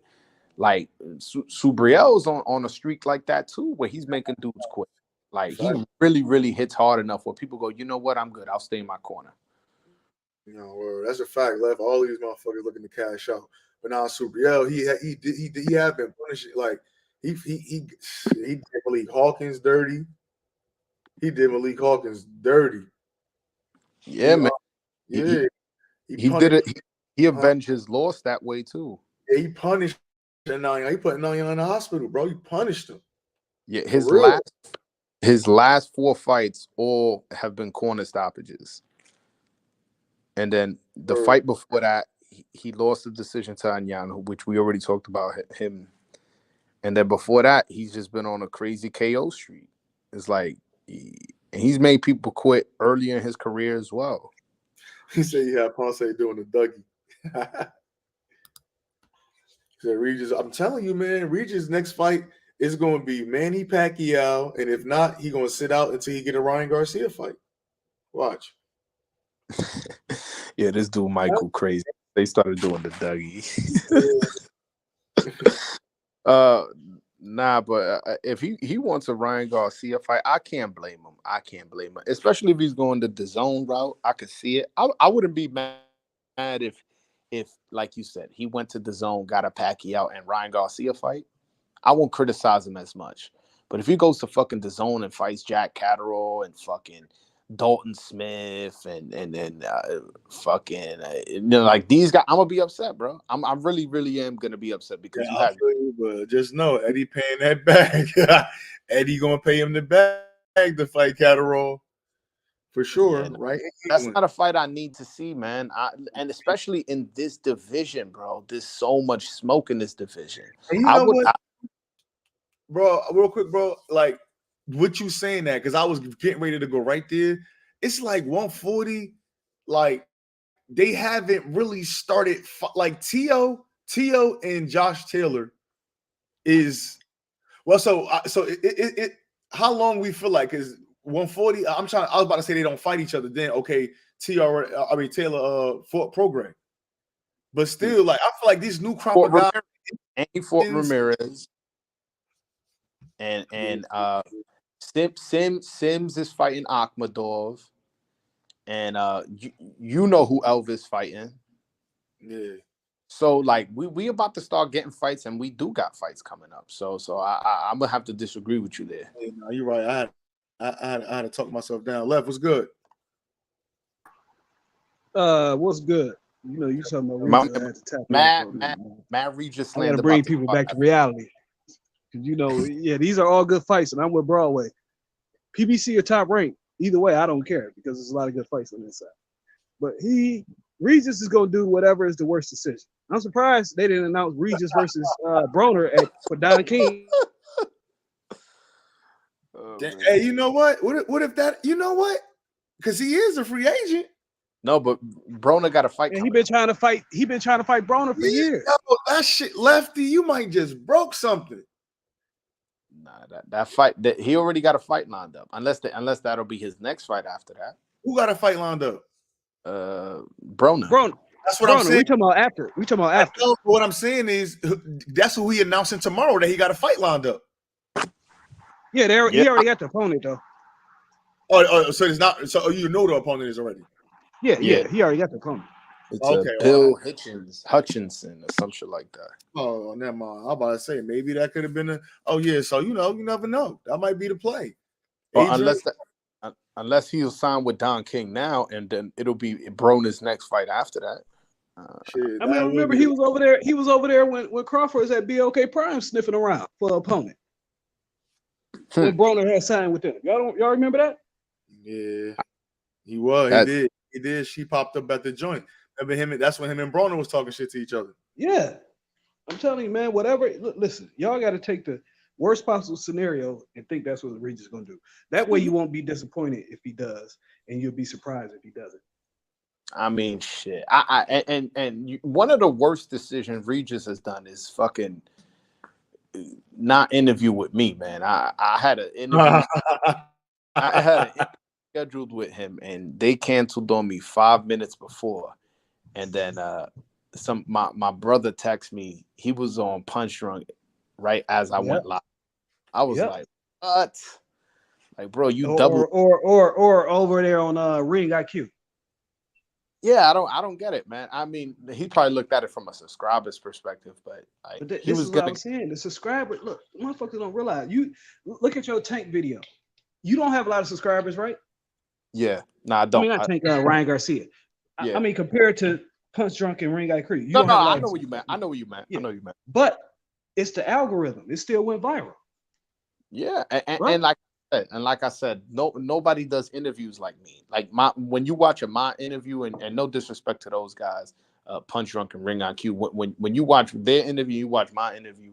I feel like you're getting a different type of interview with me. I'm asking questions that nobody's asking on the internet. You know what I'm saying? I'm going above and beyond with the research. But my subscribers, he probably looked at it like, nah, I'm gonna just go with this guy who got more. My shit will go more viral over there, which I don't think it didn't. I don't remember anything from that Punch Drunk or anything from that Ring IQ. I don't remember that shit hitting Twitter or nowhere else.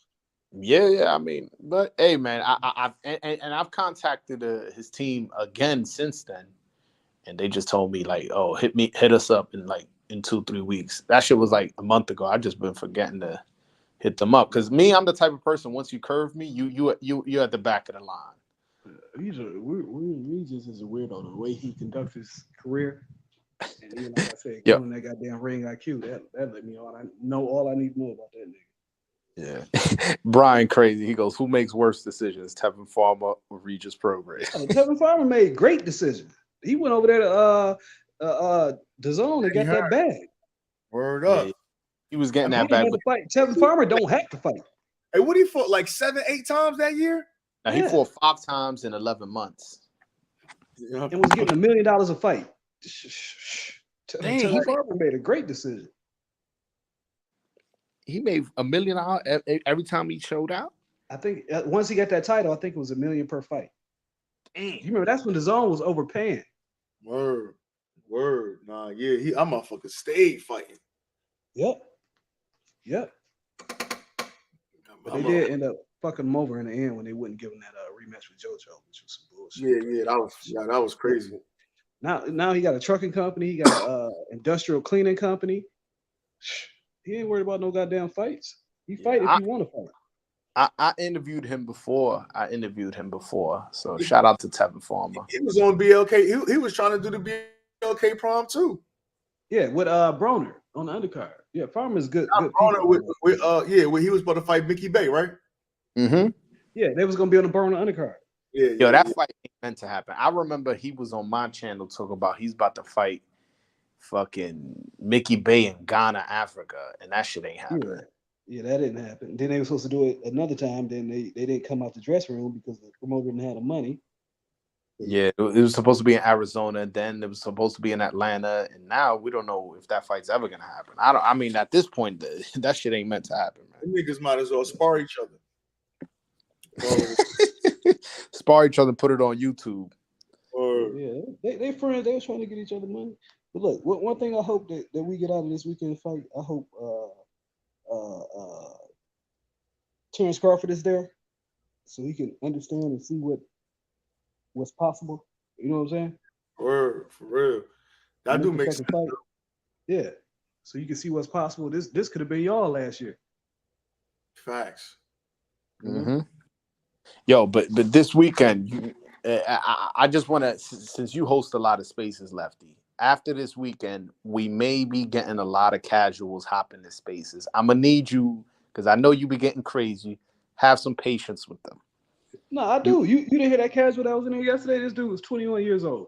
He said Tank, he went to Tank Gamboa. He ain't missed a Tank fight since. Yeah, I remember. I'm just, and same thing for Truth. We might get a lot of casuals after this fight, so we all need to exercise patience, try to teach, try to welcome them in, so that way they become a paying customer. They go to fights, they pay for pay-per-views, and that's only going to make the sport grow. Hell yeah, I think it's gonna be a lot of motherfuckers. A lot of people have been asking me about that shit. And we can't mention Lefty Flicks to them because then they're gonna be streaming, and that's not what we want, man. Hey, look, how many? Well, so, hey, Left, I said 600 to 650. How many pay-per-views? I think. To be honest with you, I think this shit might hit a mill. For real? Yep. Yeah, I think another two, bro. Yo, Canelo Plant did 800. Is this bigger than Canelo Plant? Man, they was buying that shit in Mexico though. No, that's not part of pay-per-views. No, I'm joking. Mexico don't have pay-per-views. They get everything free. Yeah. For real? Yeah. Same thing in DR. In DR, you watch that. That shit is on ESPN Knockout. It's a channel called ESPN Knockout. You watch that. Yeah. Damn, that's crazy though, bro. So I mean, maybe, yeah. It's definitely doing more than 800 because this fight is bigger. Caleb Plant bring a crowd too now. But he didn't bring a crowd like Ryan does. Facts. You know, everybody's talking about Ryan. His supporters are teenagers, and the only variable that ASAP brought up, and I thought is a good point, was like a lot of young people gonna be watching this fight, right? 20, 21, 23. And these motherfuckers, they know how to fucking stream. They smart enough to figure out a fucking link and find it, and that's what they do. And jailbreak shit and fucking and do all that. Yeah, but I got a question though. Are you losing customers? Do you think those people? Do you think they would pay if they couldn't find a stream, or you think they just gonna stream anyway? No, what I'm saying. No, I mean, I'm saying, if they couldn't find a stream, do you think they'll pay? Possibly. There are some that'll do, yes. Some, not all. No. Now the thing is, Lefty, we're counting on new customers coming in, right? But if these new customers are now going to just illegally stream it, then how much of them are we can't take them too much in account. Yeah, they'll watch and support the channel. I mean, the fight that way, but they're not going to support it financially.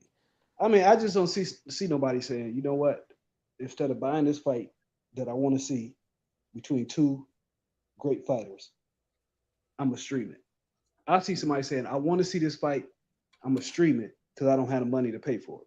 Nah, that's not true. I know. Like me. Not that I stream fights, but me, if I was to stream fights, I would stream the shit just because I don't want to fucking pay. Like this cheap people. Exactly. That's what I'm saying. Because you don't want to pay. Like, okay, like I give you purposes. Like that, when that Rocha fight came on the Zone in January, I couldn't find the stream, so I didn't watch it. I wasn't even gonna pay $20. I just didn't watch it. But if it's something I want to see, like Plant Benavidez, even though I get every single pay-per-view for free, I get everything for free on my Fire Stick. But allegedly, I pay for Plant Benavidez. I'm also going to pay for Ryan versus Tank. I'm also going to pay for Lomo versus Devin Haney. You know what I'm saying? Yeah. With those type of fights, it's not an option of am I going to stream or am I going to buy? I'm gonna buy. But he talking about the casual fan though. You're not a casual fan. That's what I'm saying. No, the casual fan though is going to buy it. They're not going to take the risk of a stream. I get what you're saying. I hope that's the truth, bro. Because that should have pushed boxing forward. But I'm saying you having a fight party, are you gonna stream it? No, hell no. I already bought it. Exactly. Yeah. Exactly. That shit like Wednesday.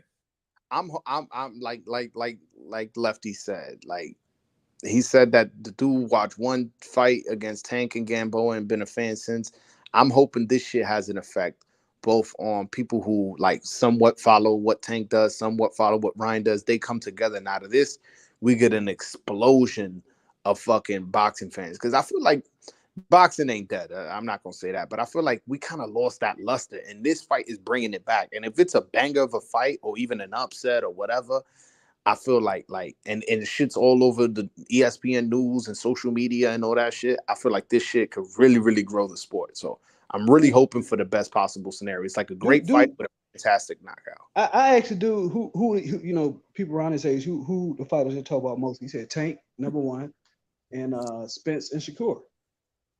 Yeah, I remember the cat was from Atlanta. I remember. Yeah. Nah, I love it, and what I love about it, this is two totally different demographics. Both same age range, but like as far as like you know, there's like the Latino fan base and the Black fan base, and these are the two biggest fan bases in fucking boxing. And you getting a lot of casuals. They love to act like Ryan don't have Mexican fans. People on Twitter try to act like that. Yeah, nah, that's stupid. That's stupid. Brian said that, but listen, Brian said that's true because not too many casuals know what streaming services to go to or that you can stream it on a Fire Stick. Bro, you think these motherfuckers don't know that you can stream anything, bro? These little motherfuckers are smart. Motherfuckers be streaming football. Okay, let me ask you a question. Okay, the last time they streamed the fight was probably what fight? Who, me? Casual stream. Huh? Oh, yeah, probably none. Yeah, you're right. That makes sense. Okay, no, let's go back to the last fight they streamed. Prior to Jake Paul fight or Triple G, Canelo. Nah, I'm gonna say Jake Paul because remember that's the age demographic really. Okay, and since then the #1 streaming site is going down, you can't get it no more, right? Crack Streams. Yeah. That was all their go-to. Now they got to try to find other streams. Okay. Listen, I'll be honest with you. I could find a stream right now. Like, because you're a boxing fan.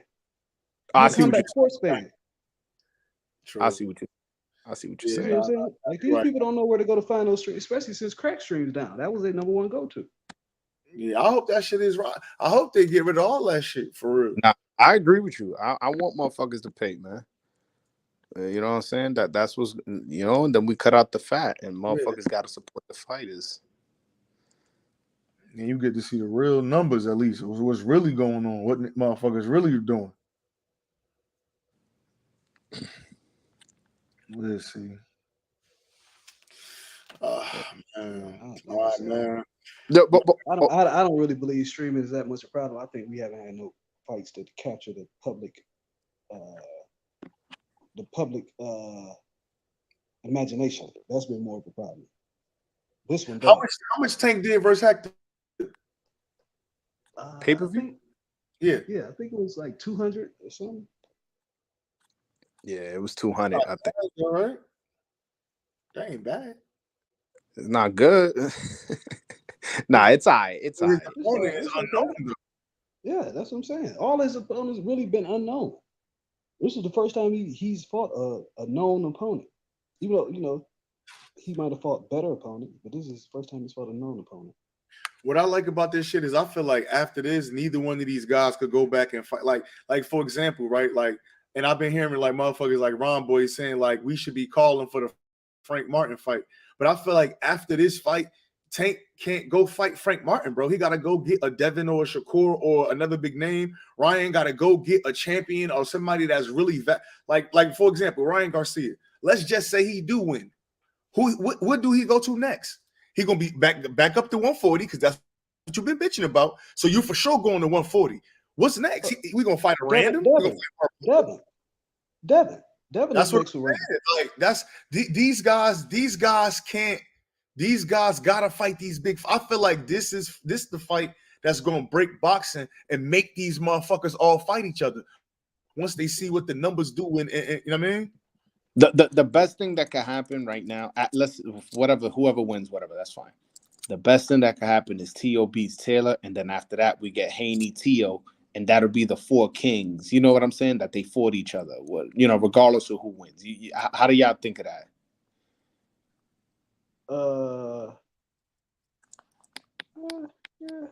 Yeah, That'll create the buzz again. Like, yo, this is the new generation. Remember the four kings we was talking about it? Let me ask you this: how much, man? T.O. Buzz has went down so much since the goddamn man. That's one of the bigger bag fumbles.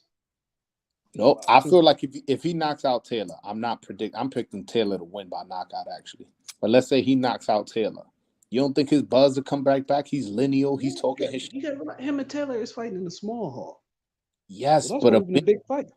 A big knocker like that? You don't think that? Yeah, that it's not a big fight. I don't know, man. But he will be lineal though. What? How many was that? You went to the last Shakur fight? Yeah. How many people was there? About 13,000? Yeah, they said it was like 10-4. Yeah, 10,000. And T.O.'s doing half of that. Yeah, I mean, but I don't know. I feel like a big win over Josh Taylor would create his buzz back up. Like right now, his buzz is low. His buzz is low based off his last 3 performances. Had he knocked out his last 3 opponents, this shit would have been in a big room. But that's not what he did. Well, he knocked out Campa, but I'm saying like it wasn't like a crazy performance. And our Heisman performance was trash. Yeah, he flopped. That was his night. He flopped on that shit. And also, he hasn't really that loss to Kambosos set him back big time. Because that now you went to that fight Broadway, right? Which fight was that you talking about? Yeah, I was there. That place was rocking, wasn't it? Yo, that place was jumping. It was like fucking. Now, I know it's a little room, but yeah, but that was okay at that time because he was just coming off the Loma win, which was at a pandemic. Then the little room. If he could have won that, then he could have boosted himself back up. You know what I'm saying? Nah, like the vibe in the arena was crazy. It's just he fucking lost. You know what I'm saying? Yeah. Kambosos fought a good fight, man. Kambosos had me fooled, bro. How good he was. I thought he turned up and fucking. I was so fooled by that performance. I picked him to beat Haney. I knew T.O. was just he had got rid of what's that trainer he had? Gamache. Yeah, Joey Gamache. He had got rid of Joey Gamache. He was getting training, then stop getting it. That was the worst version of T.O. that we've seen. If that fight would have happened right after, if that fight would have happened right after the Lomachenko win, he would have watched. Kambosos. He would have watched it. But that was the worst version of T.O. versus the best version of Kambosos that we will ever see. I mean, this dude was had to squeak out a win before that against what was the dude name? They used to call him Welsh Mayweather. Yeah. Lee Selby. My bad, Lee Selby. Lee Selby. You remember they used to call Lee Selby the Welsh Mayweather? I don't. Y'all remember that? No, I don't remember that. Yeah, they used to call him the Welsh Mayweather, man. That's what I be saying. This is what be my frustration with people with these watching these prospects, I'm like, man, we don't know yet. We just have to wait. We have to wait because we don't know. They look good, but they're supposed to look good with the level of competition they face, and they are supposed to look good. We don't know. Like when people talk about Keyshawn, he should fight Frank Davis or Frank Martin or these other fights. Like, bro, y'all gotta understand, Keyshawn he has less than 10 fights. Keyshawn versus Yiggit is a good fight. Or A-side about That's to jump exactly on. who he should be fighting at this point in his career. Left. We're talking about why he calling out Frank and he fighting Yiggit. Because he at this point in his career, he should be fighting Yiggit. That's his level that he's really at. But I think that's a misconception because Frank Martin was just a prospect still last year. Well, he was a prospect in terms of number of fights, yes. That Michelle Rivera performance is what really put him over. You know what I'm saying? Like, as being considered. So really, that was just December. So I think it's a level. So I think it's a level between Keyshawn and Frank. I think that's me. It's wrong of me to say it's not a level that's in between them. But I don't think that gap is so wide that it don't make sense for Keyshawn to say his name. I think next year that gap is going to be a lot smaller. A lot smaller. Yeah, what it is now. Because you got to also understand, Keyshawn, Frank Martin is a grown ass man. How old is Keyshawn? 24. 24, and Frank Martin is what? 28? The same age as Michelle Rivera. Yeah. Well, how old? 28? No. Yeah. Michelle is 25. Okay, yeah, Michelle, it was 25. Michelle's 25, Keyshawn's 24, and Frank is 28. Yeah. So yeah, give him next year. Then that's more. Give him a year, that gap is gonna close. But like I said, fighting Yiggit ain't no bad fight.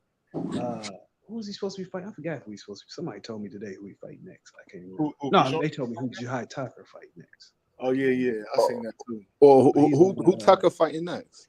I can't remember the name. It's somebody I never heard of, but he on that Anderson undercard. Yeah, I'll send it to you offline.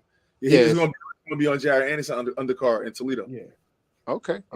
But now he came out and proved that he was like, he actually proved that it's some the praise is worth it. Yeah. The only thing I will say is I do think he allowed that shit to become too much of a war at times. I felt like there was times where he could have moved a little bit more and made it a little bit easier for himself. But he did prove to me he got that dog in him for sure. Oh yeah, for sure. But I agree with that. He can't fight every fight like that, Left. Huh? I said he can't fight every fight like that. No, he can't. But you gotta understand, he was putting that fight to lose. For sure. No, that's a fact. So that's where all the emotion was coming from. You know, people talking about what all the emotion was coming from because he knew that that was a setup for him to lose, and he overcame that shit. But like Floyd told, I remember I was watching Floyd and Devin talking, and Devin fought, and Floyd told him, look, all that boxing shit is nice, but at some point you're gonna have to fight. Facts. And that's what he did. That's what Jihad Tucker did tonight. He fought. Yeah, he definitely did that. And he gained a lot of fans that day, especially afterwards, going to the camera saying, "Yo, Xander, pick your fucking mans up," and all this shit. Like he gained a lot of fans. And by the way, he's a native New Yorker. Xander Zayas is Puerto Rican. They both in the same weight class. They both at top rank. That's a fight that if they match them well, promote them well, could be a big fight up in Madison Square Garden. And you know it's crazy that you saying that, bro, because if them two motherfuckers was on PBC, they'd be fighting next. Hell yeah. Well, I wouldn't say next. I say within a year they'll fight. I wouldn't say. Yo, because like that Joey Spencer, like that shit, they could have kept them far away from each other. Like no matter who wanted that fight. Now we know Joey Spencer ain't the goods, but they could have kept them away like far enough for one of them to sneak a belt in and you know what I mean, and really like kind of try to build that fight. PBC. But I give you another fight. Of that nature. Tank versus Pedraza. Tank should have been in there with no goddamn Pedraza.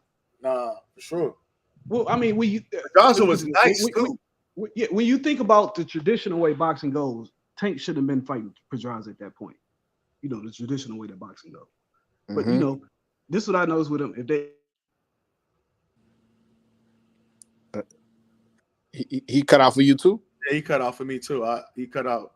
Yeah. Yeah. I'll just pick. Oh, what's up, Lefty? You had cut out like the back half. Oh, I said I noticed with PBC, what they'll do, they'll put you in tough, and if you win, they'll pull back and then build you into a star. But you're gonna get in put in tough early. But if you pass that test and they say, okay, like they did with Tank, okay, we're gonna pull him back and we're gonna build him into a star. Okay. I'm excited for the potential of that fight because I love this dude attitude. What's his name? Tucker.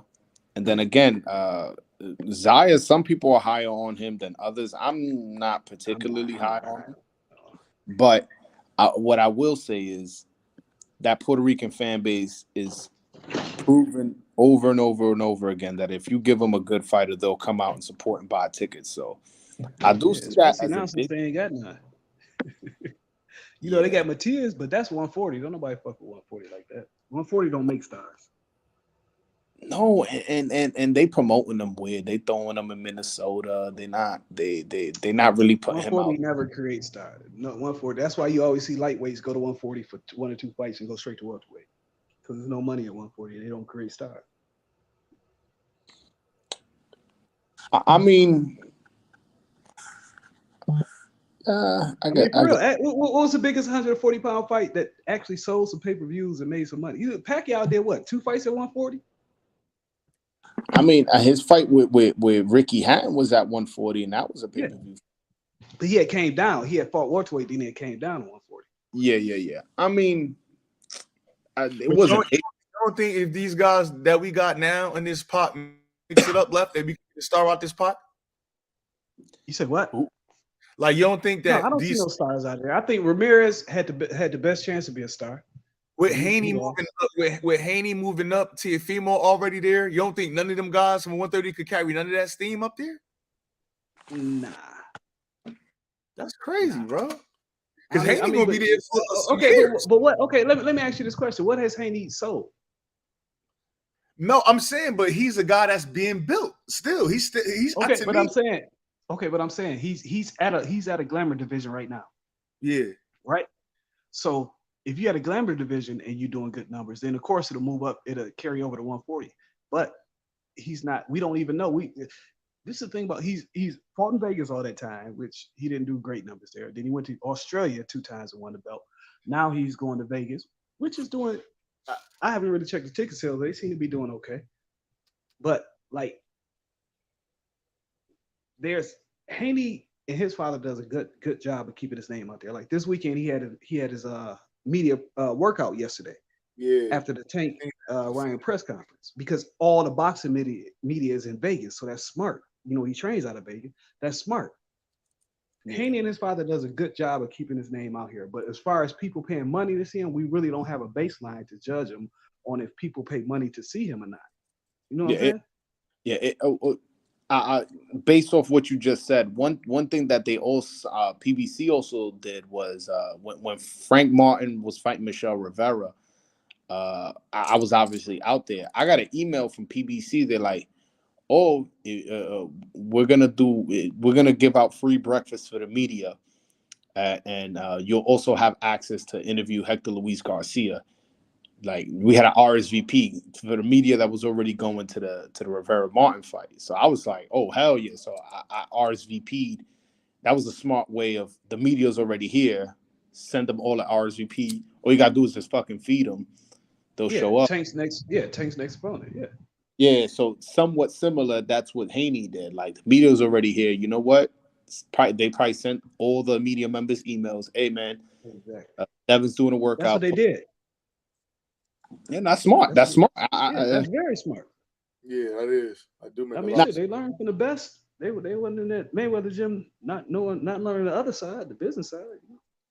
Nah, Devin definitely a smart businessman. How much he getting paid for Loma? I don't know how much. 7. I heard like 7 somewhere. I don't know how much, but I know it's enough to make him stay at 135. Hey man, if he making 7, yo, bro, that Bill Haney and Devin Haney are the best business people in boxing. right now. Yeah, I remember when I said he took a pay cut to fight Kambosos. And Lou DM me was like, no, he didn't take a pay cut. He said he's actually getting paid more than he was getting paid at the Zone. Yeah, that I'm telling you, they the smartest business people in boxing. Considering where he's at in his career, how much money he's made, I give him credit, man. I give him credit. Mm. Yeah. But all right, bro, I'm about to get off here. Nah, I'll holler at you. Word. All right, true. I'm ASAP. All right, holla at me. Yes, sir. Nah, man. I'm gonna go ahead and shut it down, though, bro. Man, we've been rocking out for like 3 hours, man. Yeah, man. Nah, man. I had to come support, man. Definitely show you some love, man. Definitely got one of the best boxing pages on all of YouTube. So it's definitely an honor anytime I'm on, man. I'll definitely fuck with your channel, man. Yes, sir. Yes, sir, man. Shit, man. Anything you want to plug before we get up out of here?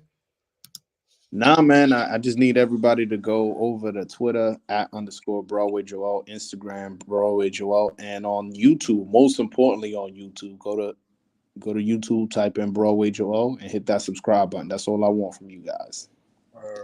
Word. Also, if y'all want a Dominican boxing shirt, go to www.broadwayjoel.com and buy yourself a Dominican boxing shirt. High quality shirt, man. Man. I think I got my man page up here right now, man. So y'all go over here, slide over to the Broadway Joel on YouTube, man. Get my man to subscribe, man. Check out them videos, man. I know the vibes, man. About to get up out of here, man.